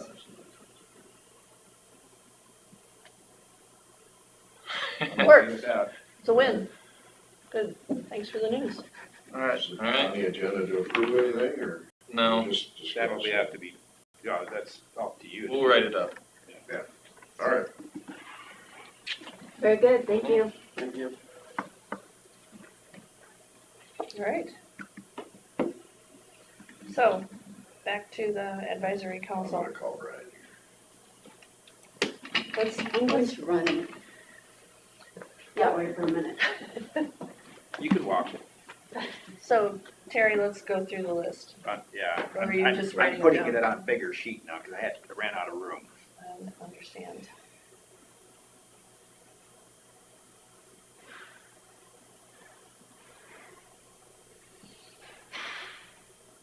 And then we're gonna need emails from everybody Yeah. and phone numbers. He's not gonna answer either.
What was you had said 3 names for Scarville, Marty Lee, Rhonda Harmon, and what was the third one? Homer Peterson. Oh, Homer. Okay. What's your thoughts on if we made Rhonda the council person, and who would be the alternate then? Homer or Marty? I don't know. I don't You know, Homer's Marty. retired and can take the time to research. Who?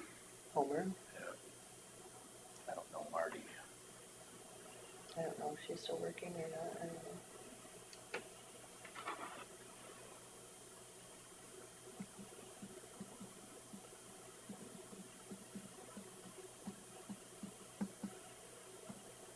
Only one from Leland? So far, yeah. I mean, is that all we're going to have from Leland? Well, they have a meeting tomorrow night. Oh, that's, I guess she must not have noticed the email.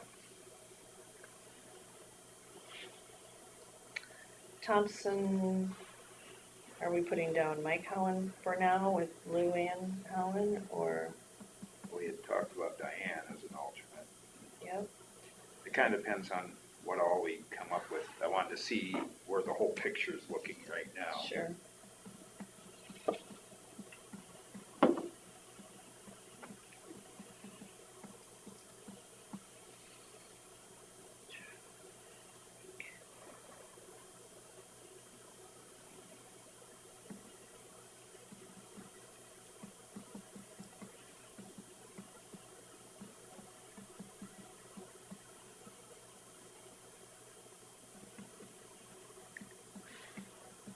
Right now, starting in this area, Barney had said himself, Daisy, and Spencer, Yep, and then he was still gonna maybe look for an alternate or something.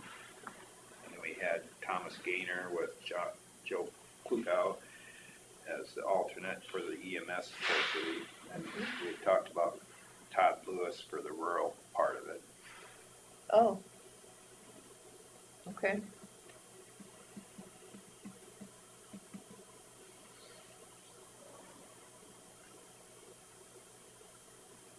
And then go back to Lake Mills, we had talked about Candy and Scott Higginson with Nathan as the alternate. And then you said, so you weren't sure, you thought Candy was the EMS representative, or I don't think we ever really never really said on separated there? it out. We're just, that was the names that Diane gave me Yeah, from the city, from the city, but Candy's yeah.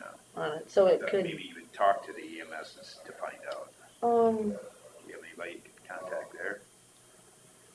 do we need another person?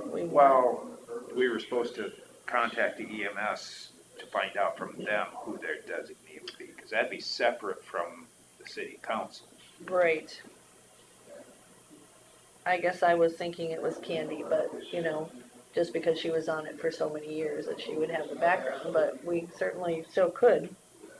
Should I call her and see if she knows if that's what she was supposed to be, or? Sure.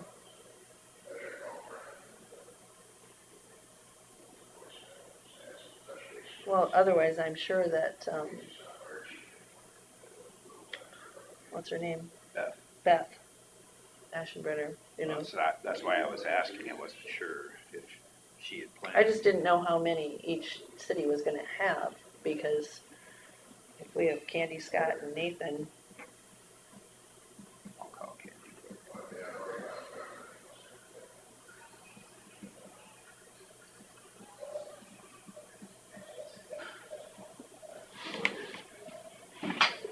Yeah, if Candy's the one for the EMS, then Scott and Nathan could just be on the committee and Diane could be the alternate for Thompson. Or Diane could be the alternate for Lake Mills, and then Thompson needs to get their own alternate.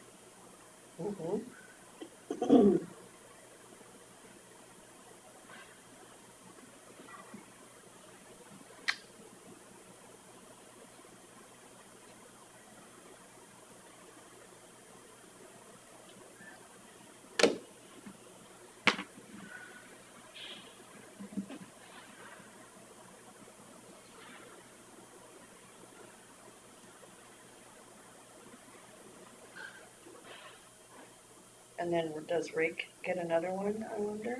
Or just, Well, Rick needs an alternate. yeah.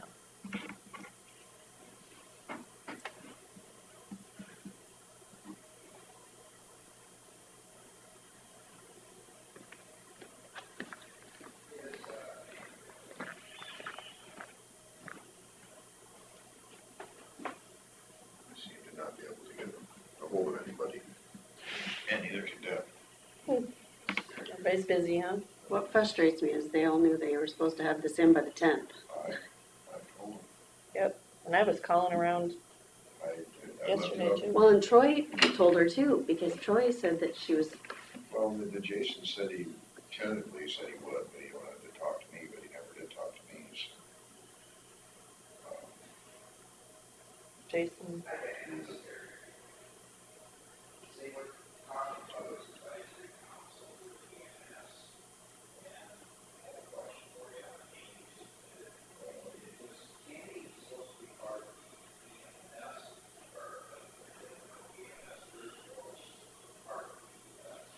I don't think people were really separating out the EMS part from the regular constituents.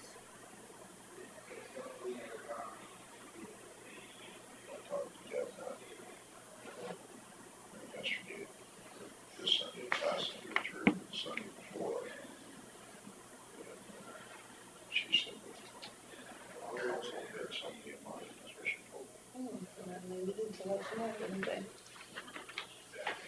And I guess they did, Nothing final. yeah. you wanna talk to Louise too and see if they wanna come up with an alternate for Rick? Okay.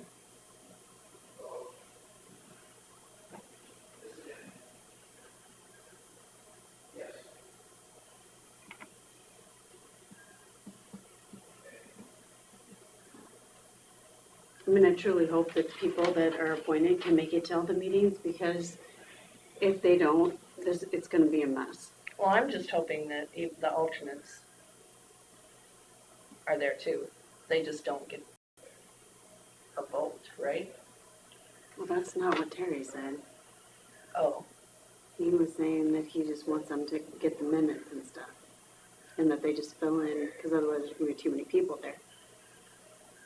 I don't know, you guys need to decide that. That's, Well, if they get the minutes, it means they've kept up with what's been discussed, so if they're at the meeting, they should be able to. You're talking about having the alternates be able to vote if they're there during a vote?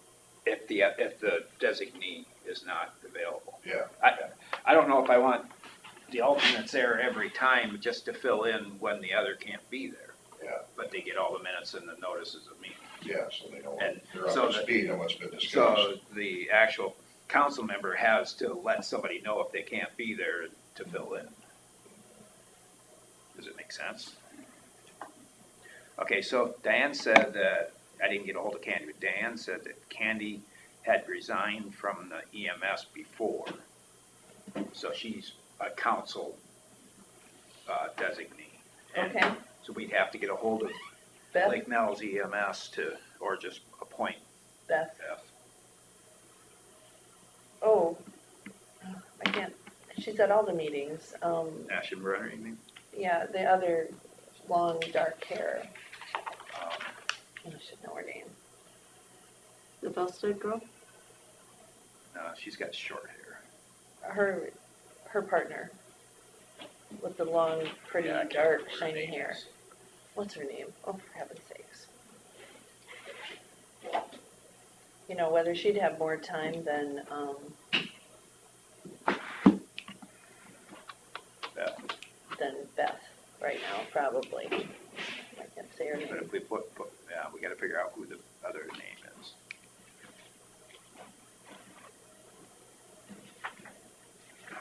It's on their site. They have Facebook site.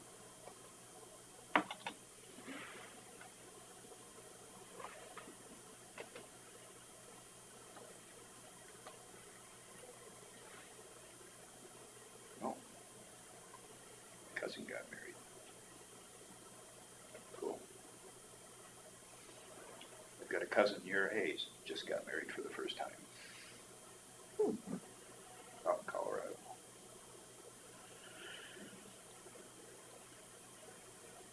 My dad's girlfriend's son has lived with the same woman for 30 years. And they're both in their 50s now, and they just decided to get married.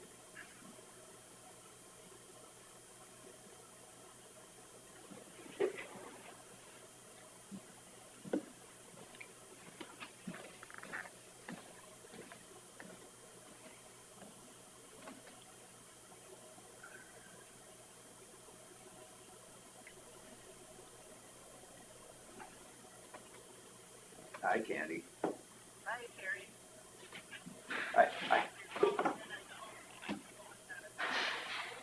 I always am.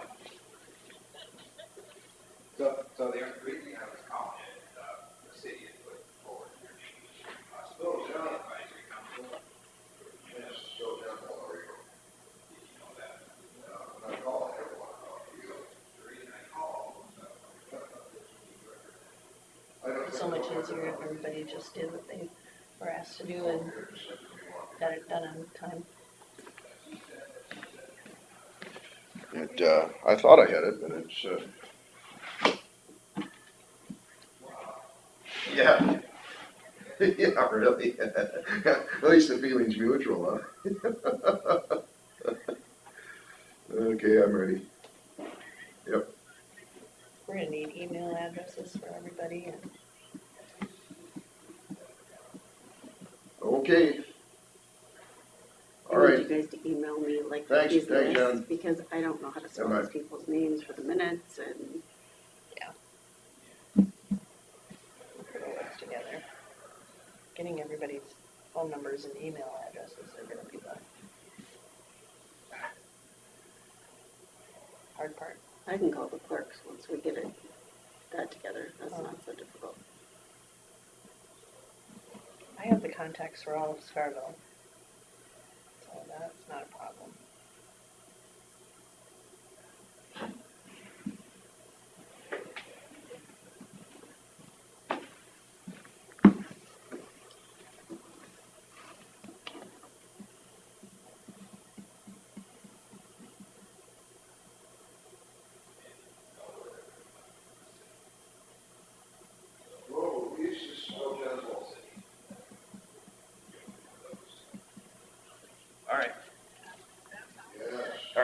Candy. The other gal is Megan Felsted. Yes, Laura's, yes. Laura and Megan Felsted. Oh, so they are married, so I didn't know her last name. Okay, so Megan. Candy thought that Beth would be the one to be the designee, and then make Megan Felsted the alternate. Alternate, all right, perfect. Because Beth is the president of the EMS.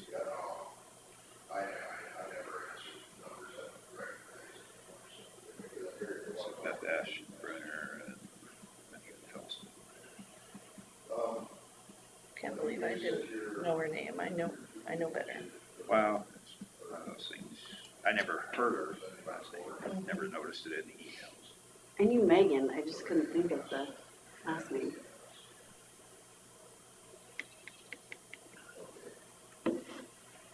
And a lot of times you get the emails and all you get is an email address. You don't necessarily get a name with it.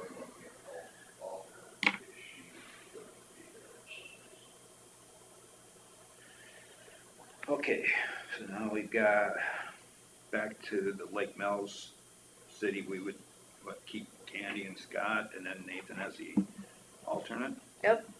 And then EMS would be Beth Aschenbrenner and Megan Felted as the alternate. Yep. In Leland, we just have the Marcia Kassler. And she's EMS, or she's everything? Well, no, well, there's only 3 EMS services. Right, oh, yeah, but I mean, isn't she on it? Hasn't she been on it? I think she had been in the past, but Okay. no, she's on another committee for Leland that does things. Okay, all right, so let's look at Thompson then. That would be Mike, and then we talked about Diana as an alternate there. I'm wondering if maybe, do we want to make Luann the alternate for Leland?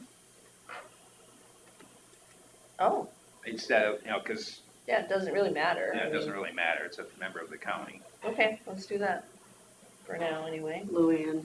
Howen, How? Is there an E at the end? no, No way.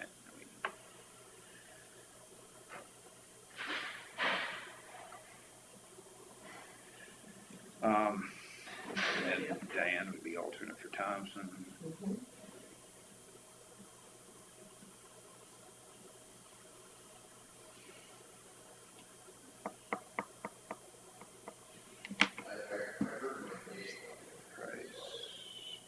Rake was Beth Matheson, but we don't have an alternate there either. No, I told Bill to call Louise.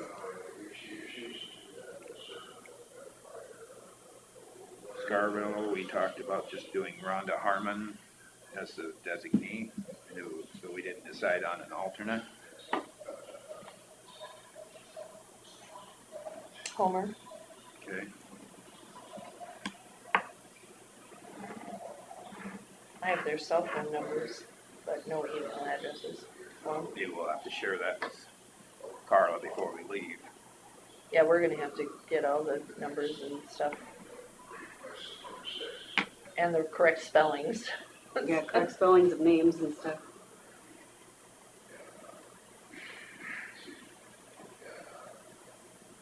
Beat Buffalo Center, all we have is Mackenzie, and then I don't know who the alternate would be for the EMS for Buffalo. One of the Armstrongs would want to be the alternate, or I'm sure one of them would want to be, yeah. They've been at every meeting, you know. at least one of them. Mhm. And we were talking about trying to get more rural, but I couldn't get a hold of, didn't know how to get a hold of Scott Anderson. Mm. Oh, does he have a home number? Sometimes I even forget to even look that up. I was gonna look it up online one time, but I couldn't figure out what his address would be. Address doesn't always match with. No, it sure doesn't. Jeez. Oh, there is a phone number. Too long.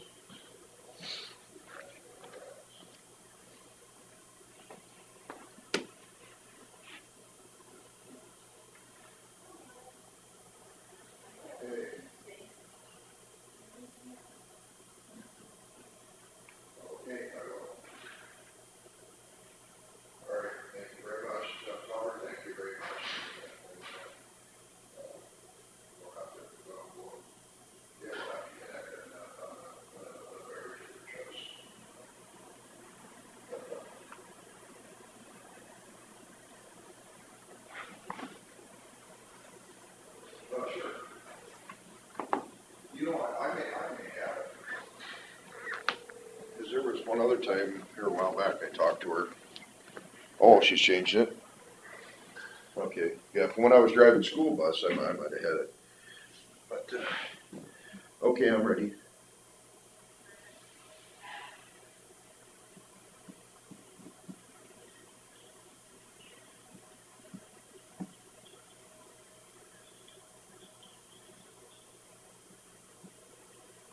Okay. I'll put her in my phone. All right, thank you. Have a good day, bye.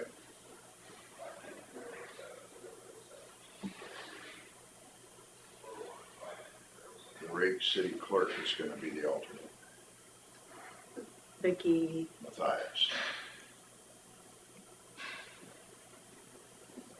What'd you come up with?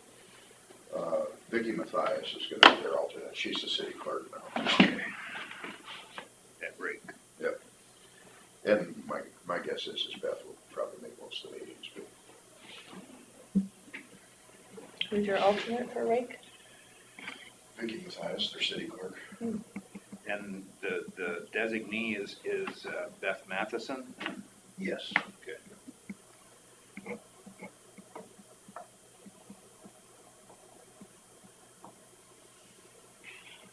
Okay, so we're looking at 2, 4, 5,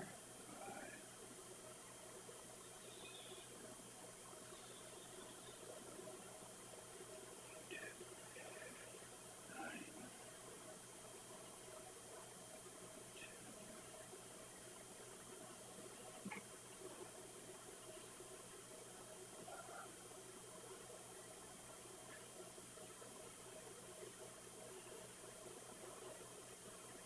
Why do we need, in Forest City, why do we need Todd Lewis if we have Daisy, Barney? because he's a rural. We're trying to get some rural people on here. So why did, then Spencer couldn't be the alternate? So they wanted Spencer too, right? But we had talked about we need rural people. Right. So Spencer, you don't even have him down on the list, do you? Yeah, I do. Oh, you That's the do? third for Forest City. Okay. And Thomas is the EMS, Thomas Gate. Right. And Todd Lewis is your rural. Right. I was hoping to have a couple of rural. I'm trying to get all of Scott Anderson with Farm Bureau. so is Joe Kluko the alternate? Yeah. Mhm. Okay.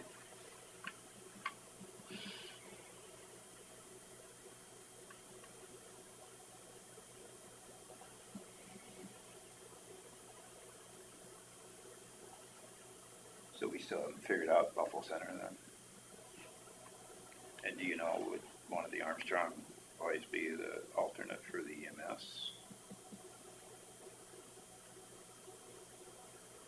I would guess they would probably be all right with that. Well, Troy's not on city council anymore, is he? He still He used to be represents. the mayor. Huh? He was the mayor. But he still represents the city on Wentworth Betco, where he had been.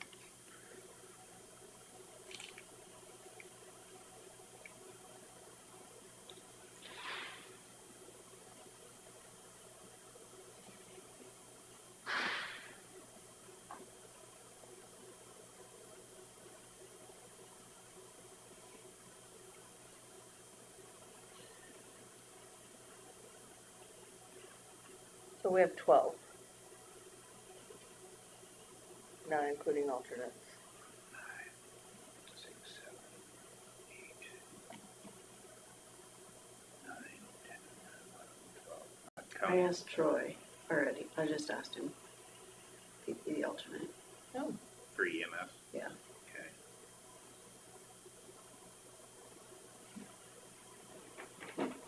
Okay.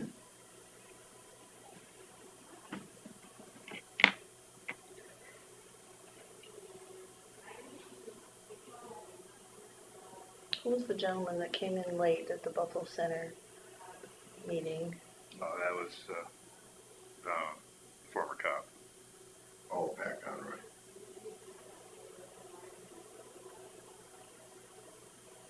There was a few of them that came in later, but He was the one that was asking questions. Yeah, he's the one that had a few suggestions.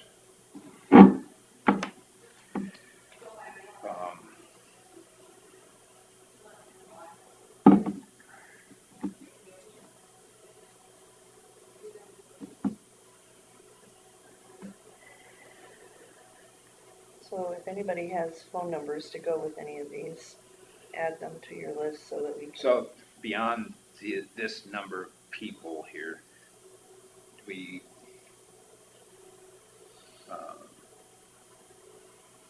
we have one representative from the supervisors, correct? And the other two will be the alternates? Mhm. And maybe we just, you know, you would be mostly on it, but once in a while, maybe one of us would go on it just to get up to speed and fill in.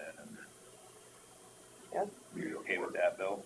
Yeah, I mean, even if it works out, I thought about going and sitting in and just sitting in the corner. But you'll have to, are But then we gonna have be to post it. posting this? Yeah, that's right. Well, maybe we should just post all the meetings anyway. Because then if you're able to come, If we just post it on the board, that's good enough. I guess if I get the minutes, it'd be good enough. I mean, it just, Yeah. Be nice. All Who's gonna alternates do- should who's get gonna take the and minutes, notices. you know? yeah. who's gonna take the minutes and who's gonna, Well, and that's, I talked to Carla about that, whether you're willing to take the minutes, and when you're not there, maybe have Andy take the minutes, because he's gonna be on it, right? we have to get them out to all So, these people, so. The county people are gonna be the ex officios, non-voting members, right? Mhm. Have you asked Andy? No, not yet, but Okay. I can before we appoint him. I'm just trying to get what it would look like here.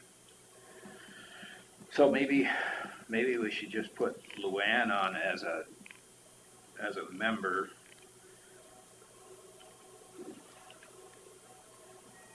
And let Leland come up with their own alternate. We'll keep it under 15 that way as voting members.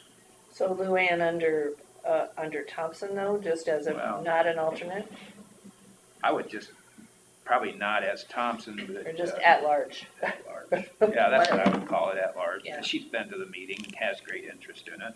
She does. We'll just call it at large. Mhm. I'd like to still leave one seat open for, we could probably put his name down, Scott Anderson, but if he decides that somebody else should do it, we could just change it. We can do He's gonna that. be one of the other rural ones. Well, I haven't got a chance to talk to him yet. Oh, okay. I left a message, but I gotta wait to hear. Rick decided not to. Well, I never asked him. Well, I did ask him once, but Yeah. he was kind of, you Yeah, know. I remember you were saying. He's just like, so I don't know if it'd be beneficial for him, because he wasn't even sure he wanted to even do it, so it was like, I would say if we had Todd Lewis and Scott Anderson or other Farm Bureau designees. Scott's a good choice. Mhm. Yep, for sure. So we'll put Scott So that- on for now, and maybe when I do get a chance to talk to him, see if he's gonna be the person and who the alternate It would just be. might be, yeah, I mean, and it could be Ted somebody Thompson else. would be good on there too. Yeah. Who else? Ted, yeah, Harley has it, but, Yeah. He serves on a lot of things for us, yeah. No. and he's But dropped off a few. He's a guy that has sometimes wild ideas, but he's got lots of ideas. No, he's good. I say that tongue in cheek. Was he at the last Farm Bureau board meeting? I don't remember seeing him. No, he wasn't there. Was he on the board anymore? I'm not sure. I know he got off of a few things. Yeah, I think there was probably somebody that replaced him. Yeah. so that's 20 with, the alternates. TJ was there. I mean, another good person to have on the rural one would be my brother, Mark Pinkin. He's a businessman, farmer businessman. Let's see. Maybe talking into that. I mean, I can call him and have him, I mean, I suppose technically if you're gonna be the Buffalo Sun representative, you gotta live in town, I suppose. Not necessarily, but I think there should be good representation from over there, no matter what.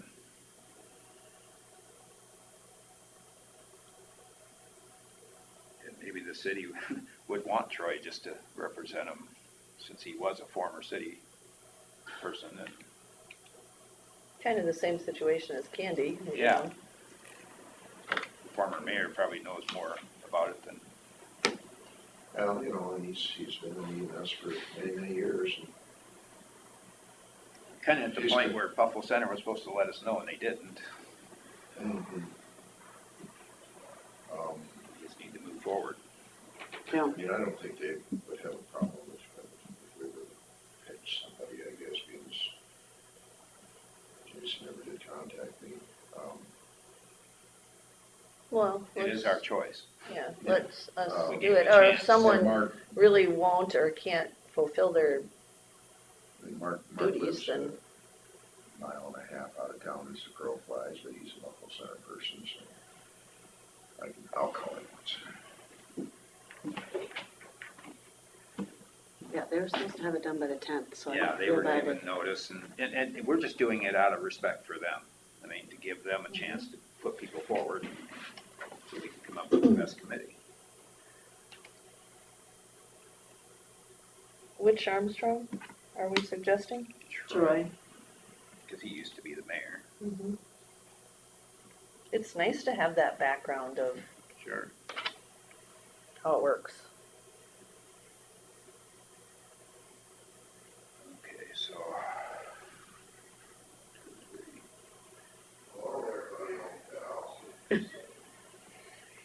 Did you hear that? So, probably good. Maybe the camera didn't pick it up. I don't know. See?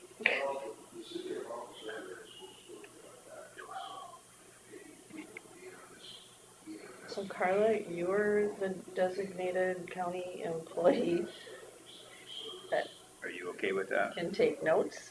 I guess so. Bless you. Maybe I should call. Special, there's a special place in heaven for somebody who will take notes at meetings like this. Take minutes. Oof. Just remember this next year when it's time for my raise.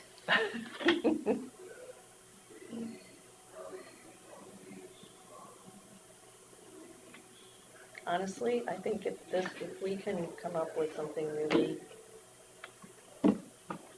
good, it's gonna be really, really a feather in our caps of having Hi, Andy, this is Terry Derby.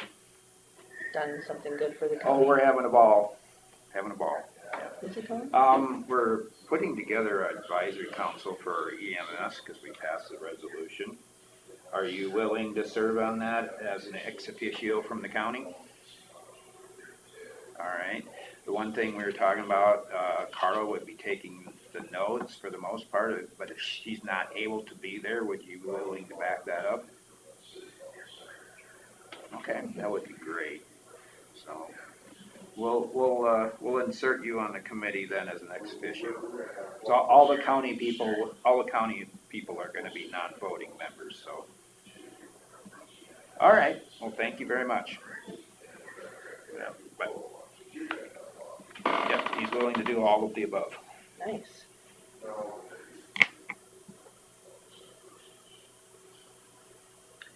So the only people we have to talk to then is Scott.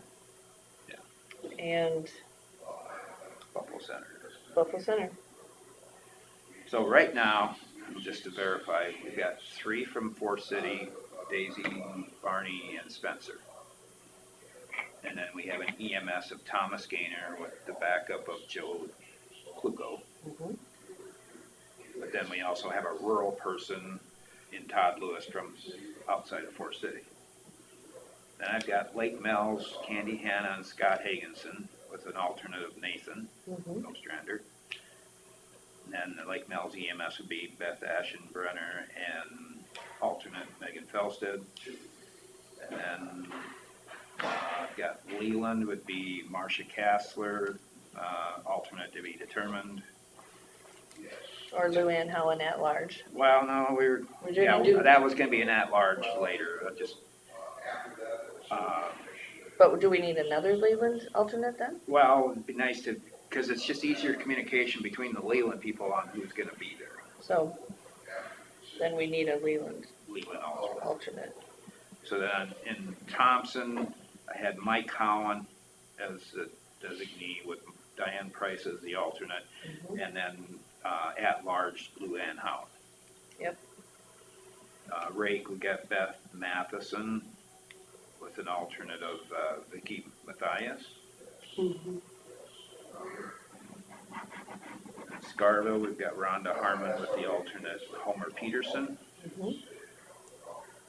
And then Rural Farm Bureau designee so far might be Scott Anderson, and we'll find out if he wants to do it or find out who the alternate would be. Yep. And then, okay, so counting 1, 2, But 3. you didn't do Buffalo Center yet. Yeah, I know. 1, 2, 3, 4. We don't really have anybody for Buffalo Center. Well, yet. except for Mackenzie and Troy. We don't know if Troy will do it yet. Oh, he didn't answer. Sorry.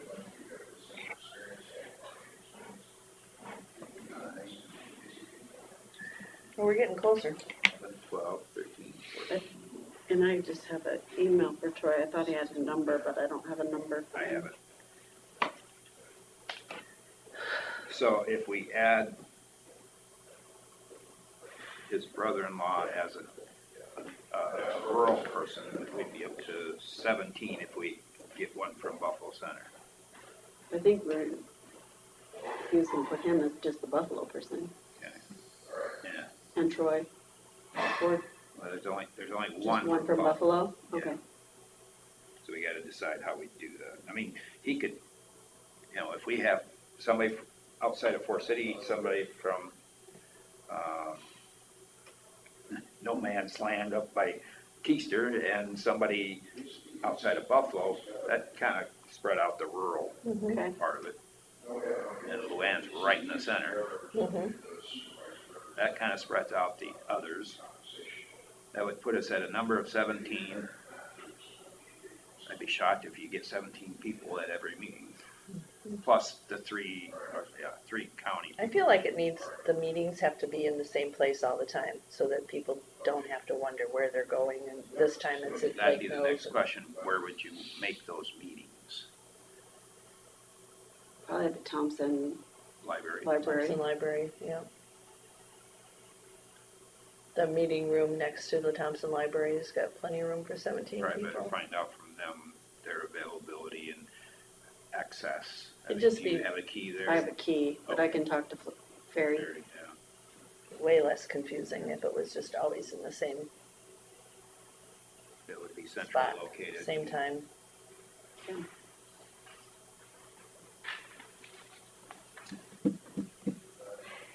Okay, Bill. No more chit-chatting. Bring on the name. Do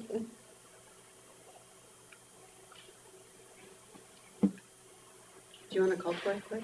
What? You wanna call Troy, see if he'll answer? Yeah. Sure it would work, but he sometimes answers. I don't know. And the email I have for Troy is really old, so.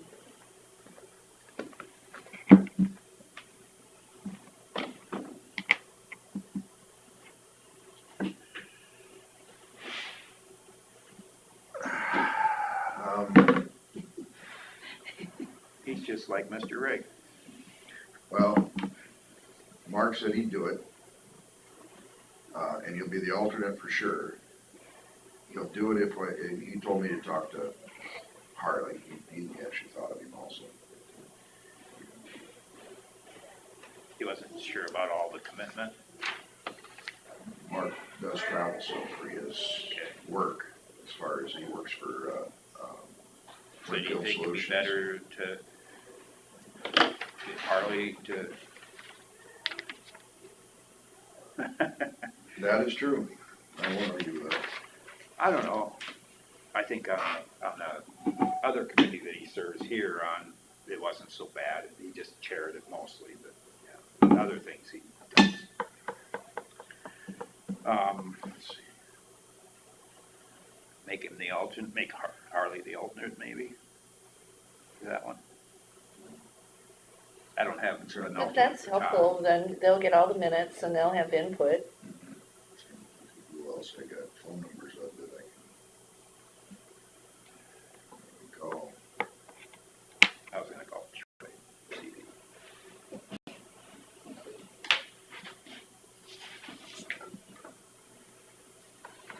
Who's the guy that, is Kelsey's, top board person? Yeah, He'd be good. He'd be very good.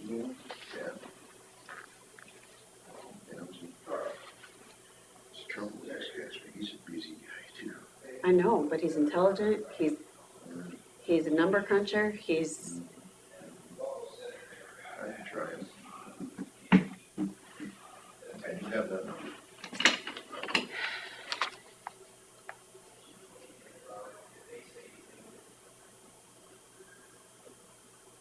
it's not like we're asking him to be on a committee forever, we're asking him to, No, that's what I told Mark, I said, you know, if they come to a conclusion right away, it may be, they'd be done in a couple meetings.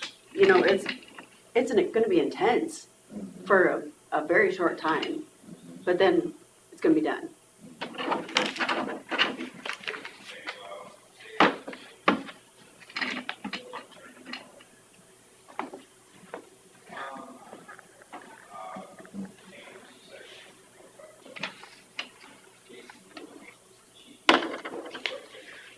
It's a lot of people on a committee.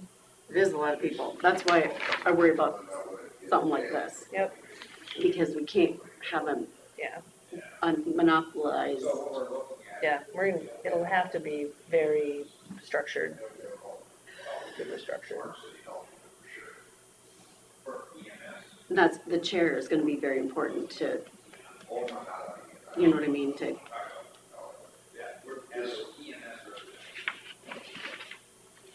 Somebody goes off on a tangent. Well, you know, we had to rein back in a few times. We know what the problem is. You know, everybody wanted to keep talking about the problem. We know what it is. We just, We need solutions, yeah. you know?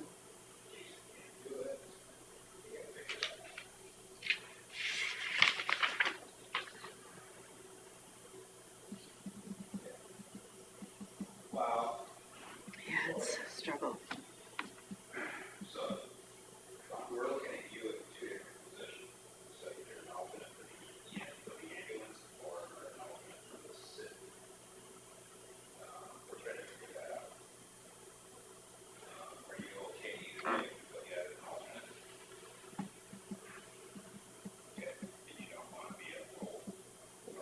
If he wants to do the alternate for the EMS, then, Mark will do the alternate for the Buffalo, if I get Dan to do it. I'm like, Okay, well, maybe we'll play the alternate for the EMS in case you can't make it, then Chief probably will do that. Okay? Okay, we'll do that. Thanks. I'm gonna call Dan, if he does it, then Mark will do the alternate. Okay. So Troy said he'd be the alternate for the ambulance. Alternate for the ambulance, okay. Troy. Good, because that's what I have them down for anyway.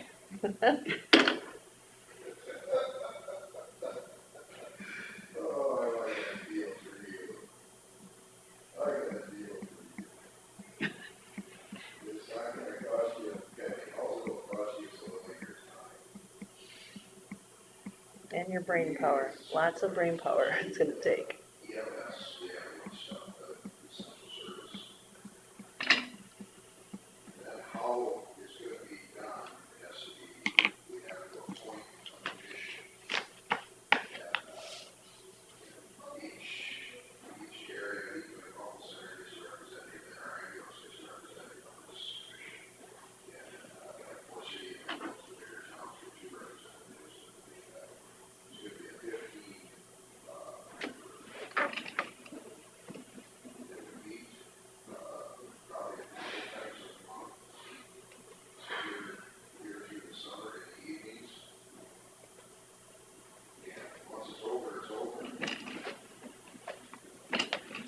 we have a large group now, then we'll kind of sort out who, if this passes, then we'll sort out who would be good to be on the smaller advisory council for the EMS going forward. Because a lot of these people will be, I maybe gave you 3 months.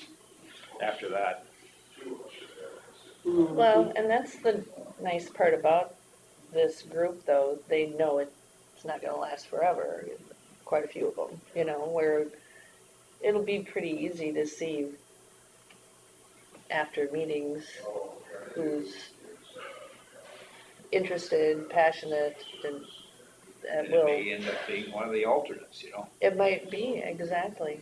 But like Troy said, he's got so many things going on. He do the fill in for McKenzie, but that's about all he can commit. And I like that when people say that, because we need people who can give the time, for sure. Well, he's put a lot of time into it so far. I mean, Yeah, we've been doing this for 2 years and he's very rarely missed a meeting. Yeah, been in all the And so- meetings that I've been at anyway, for sure. Yes.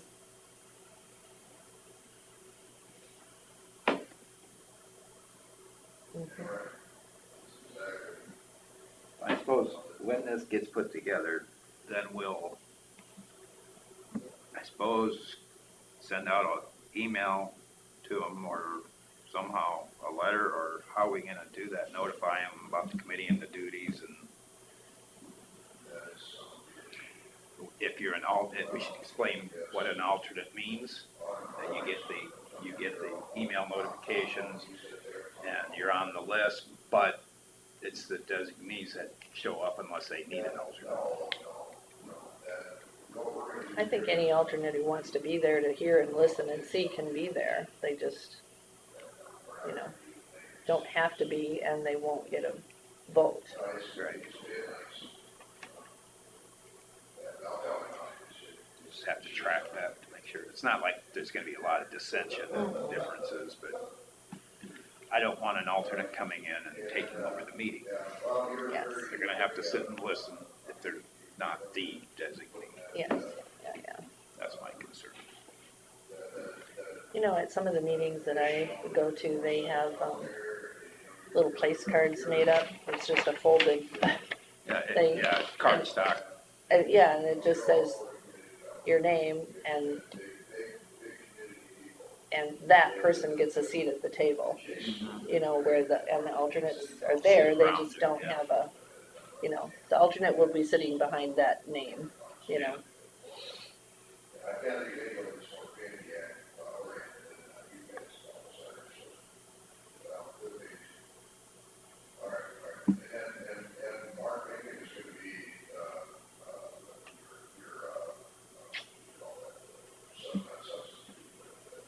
Alternate though. Alternate. Alternate. Well, no, he'll be the alternate. There you go.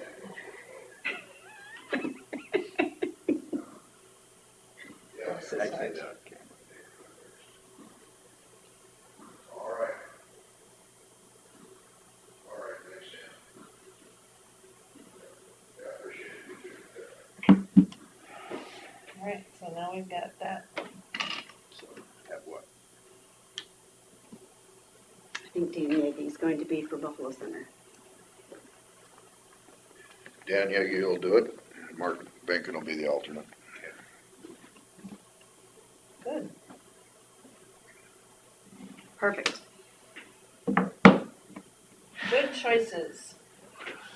That's awesome. All right, now we just need email addresses and numbers for everybody. Ready, set, go. Yeah.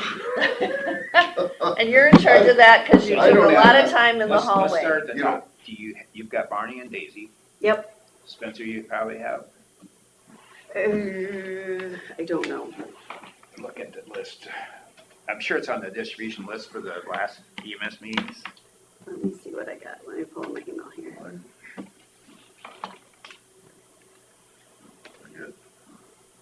I don't know what their email address, I know what Mark's, like their family email address is. I think I Send could it to get the close. county attorney. Yeah, get her in guess, get things taken care of. I still gotta make a citizen's arrest. Stop it. I guess it'd be nice to have all their cell phones, if something comes up and something's gotta get changed, because they'll be able to get a text message. I have I almost wonder if text messaging isn't gonna Troy be Armstrong, better. Well, you still got a minute. Beth Ashenbrenner, Candy Hanna. Now, is Candy her personal email? Yep, Okay. Used to be the Mhm. city. I have Joe Kluko. I have Marcia Kassler. Ooh, And Spencer Armstrong. Okay, so you're good there. That's who I have. How about, then I suppose phone numbers you could get at the first meeting to mhm. fill in. Have a Do sheet that. there that they just fill in their name and, or they fill Have in them their fill in their, information that they Yeah. want used. and I could contact, maybe city clerks to see if I can get the other emails. I have, Dan Yeagy's too. Yeah, I would guess, he's been on the You know, compensation board, so I can find that. I have Mark's, so. I can probably find Mike Howens. I can probably get a hold of Nathan Ostrander, I have. Diane Price. And I can get a Call the hold of city Todd real quick and Lewis. Make sure they're okay with the choice. I have Todd's. What then? I'm gonna call the city here to make sure that they're okay with the choice. Okay, I would assume they would be. I can give you Todd's quick if, I have that. Let's see, I can probably find Thomas Gaithers. I can call the sheriff and get that. And then if you can get me Scott Higginson, Susan, Yep, I've got Lou Hollins in front of me. yep, and then Rhonda and Homer. If you can just email those to me or Yep. write them down or something. And then I can get a hold of Vicky from the city of Rake.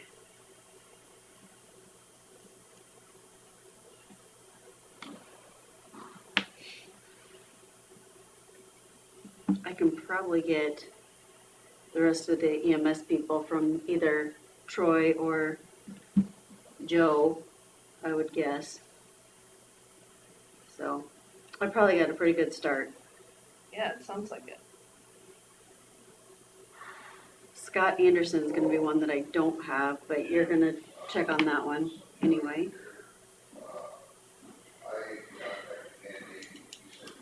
So I will let you know if I'm lacking for anyone else. okay, so what did you say? Oh, yeah, Scott Hankinson, I think I have that one. Let me look.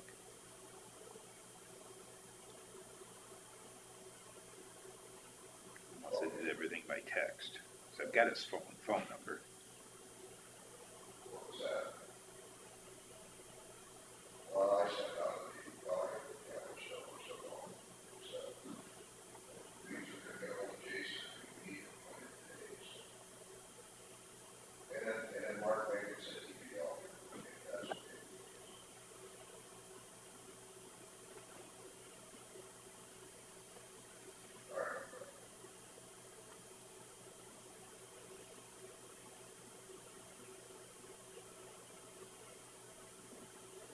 I got a DNR person who wants me to apply for a job down in Appoint. I don't think so.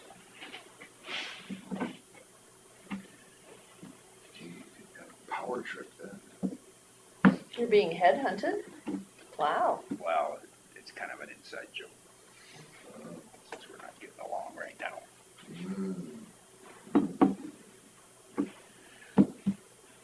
They have too many lawyers down there.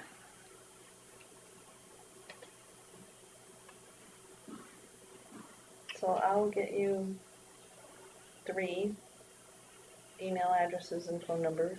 Okay. And Would it help if he had Scott Higginson's cell phone number?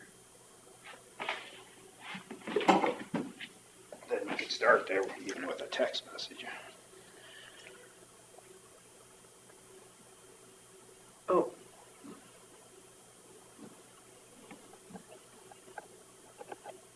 Okay.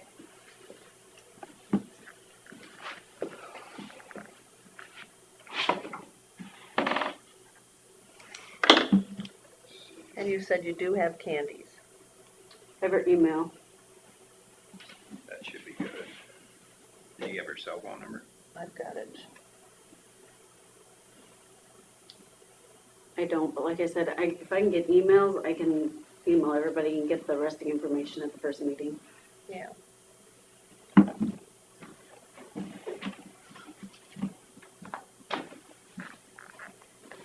Hello?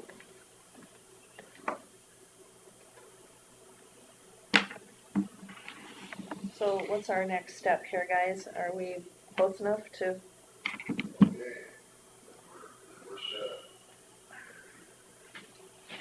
Okay, I can give you all of Mike's stuff. Okay.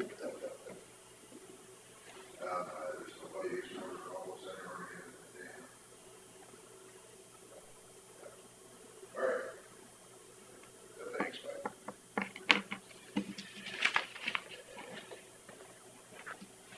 Cell phone's at the top. Okay.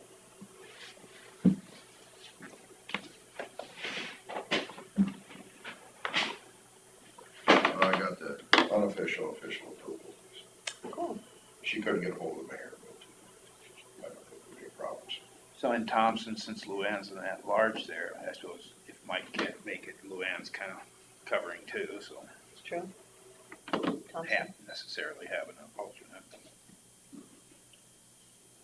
Yeah, that's true. Dan just requested the meetings be in the evenings and not on weekends. And he says, I don't know, if we had them on weekends over at the lakes, it'd probably be all right.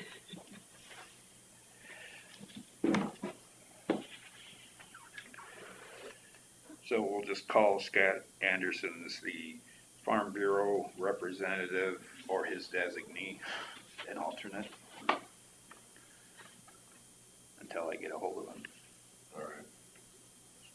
The only thing I've got is his home number, so. He's a good hometown Iowa boy. Almost Minnesota.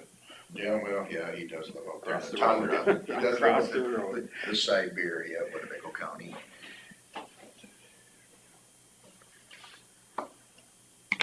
See if I had Scott's email address. Does he live on his mom's place now? Right on the, I think so. if he crosses the street, he's in Minnesota, Yeah. right? Yeah, if I remember right.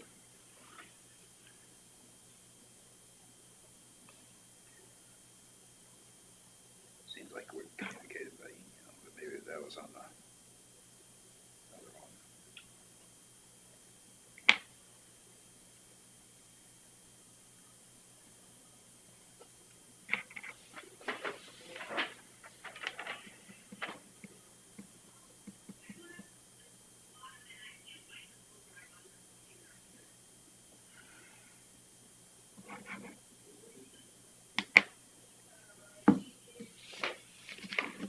Okay, so here, he's gonna be on it.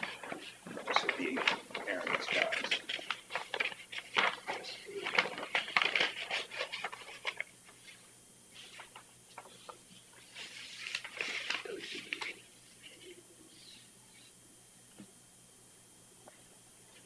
See how, when the last time I got it. 2019, so I would think it's somewhat current.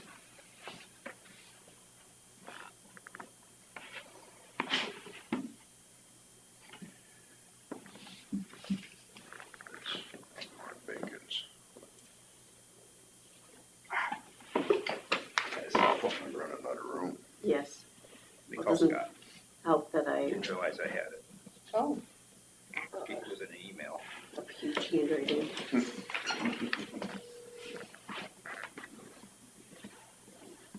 No email.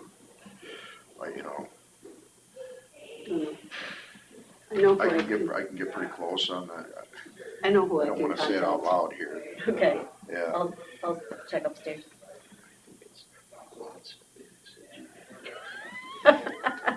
They got 7 kids. Okay. Yeah.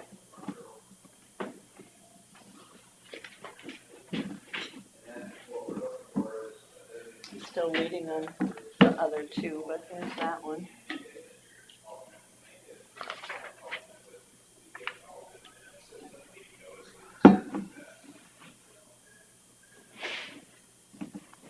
How much rain did you get over there last night, or didn't you look?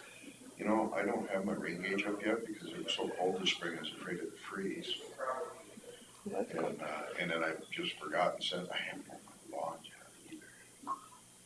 It's a busy hauling fertilizer, but it's nice enough to mow. My son's home from college now, but then I haven't put maybe he can learn how to put batteries in the lawnmowers. I made TJ even, well, not made him, but he was busy with farming, but I said, I've gotta have the lawnmower serviced. So he changed the oil and did all four filters one night. I've been working from 6 in the morning until 10 at night, hauling fertilizer for That's Scott Anderson's days here. cell We've phone been putting in long hours too. So, top. And And then after you he said finish he'd mowing do the it, field, you go, and maybe Ted What was Tom. that is we'll go get rock one under that? go back out and start Just where Yeah. they're all at now. Better in the rock box or in the bucket of the loader or skid loader than they are in your combine. Isn't that the truth? Thank you. And then Ted Thompson would be the alternate For this one? for Farm Bureau.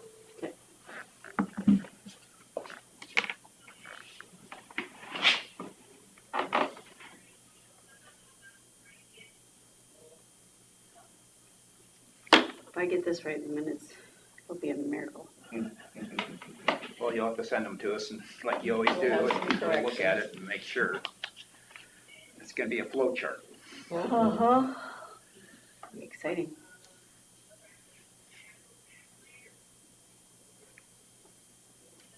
Okay.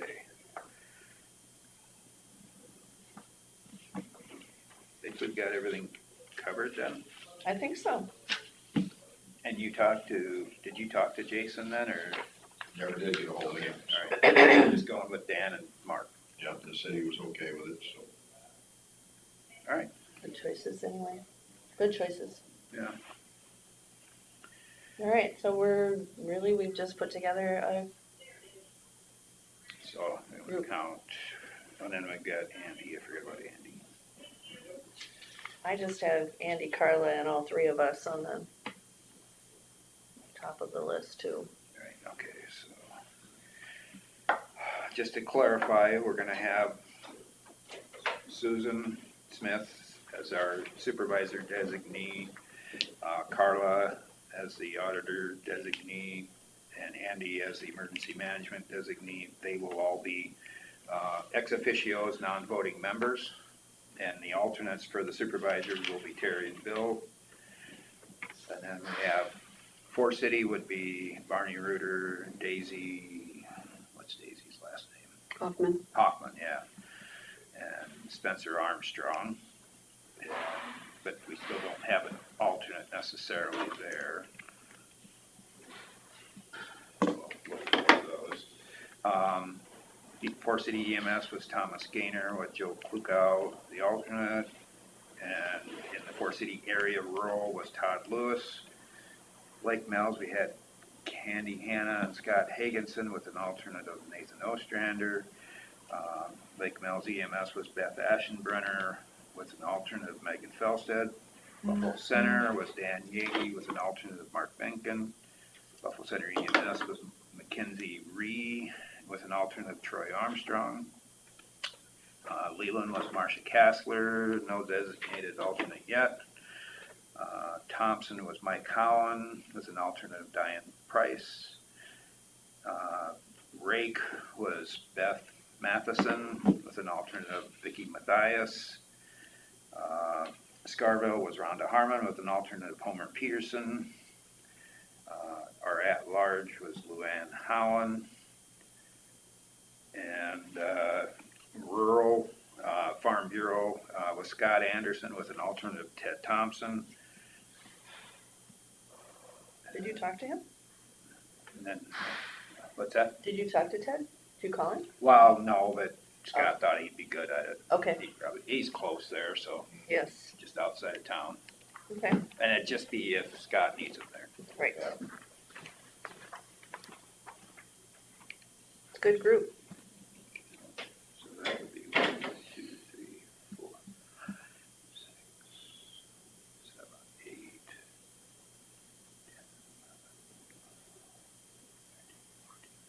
16, is that right? You're not counting any of the county people? Not as voting members, so it'd be is that right then, 16? Probably. 1, 2, 3, I thought it was 17, but 1, 2, 3, 4, 5, 6, 7, 8, 9, 10, 13, 14, 15, 16. Yeah, 16, That's representatives, and then there's the alternates on top of it. plus alternates. I thought I got 17. Yeah, missing. I need a highlighter. I'm just letting you guys do all the work, I'm just sitting here watching.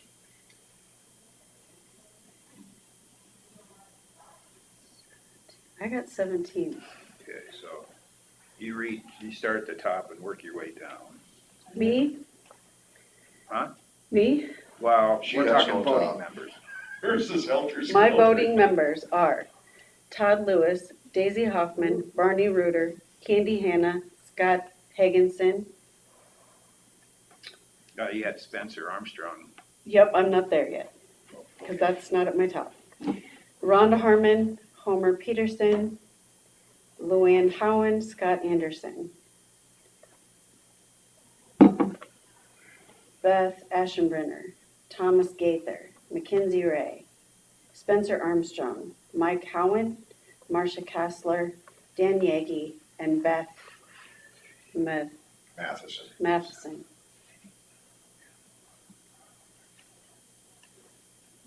I was wondering where the 17th is.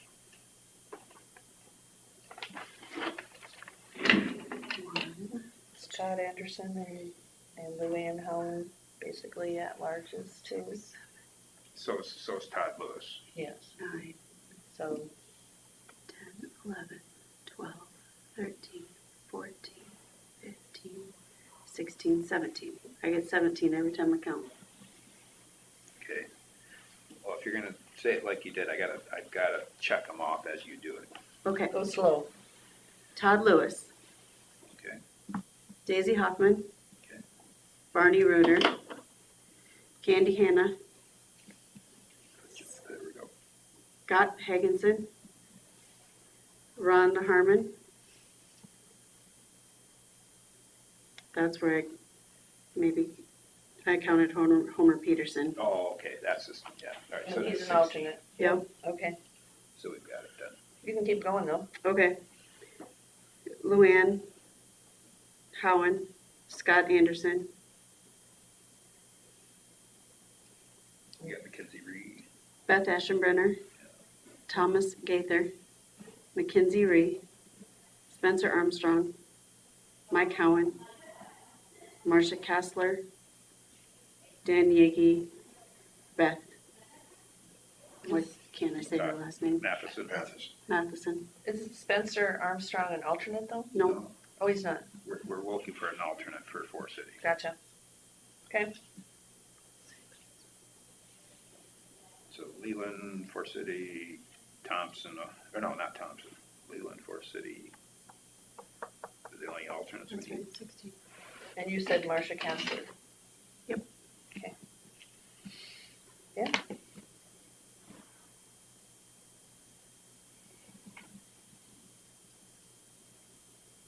Yeah, some of the at-large ones, we don't necessarily need an alternate. I mean, Right. How do you spell Beth Matheson's last name? just G-H, Math. ISON. I'm a, Is it an I I? may have a husband's number on my phone. Oh, Whether you entered it right or not. Oh, yeah, it's right there, the phone book's right there. There you go. If they have a phone number.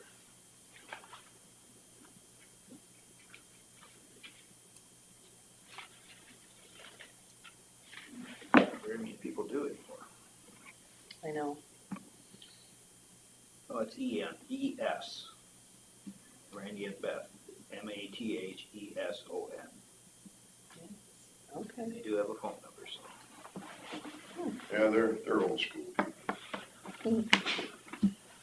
We still It's have. just young people don't have regular phone numbers. All right, And so so are we, I'll make a motion to appoint those names to the advisory council. I'll second it. motion by Derby and seconded by Dinsmold to appoint the names that we just went through for the EMS Advisory Council. All in favor? Aye.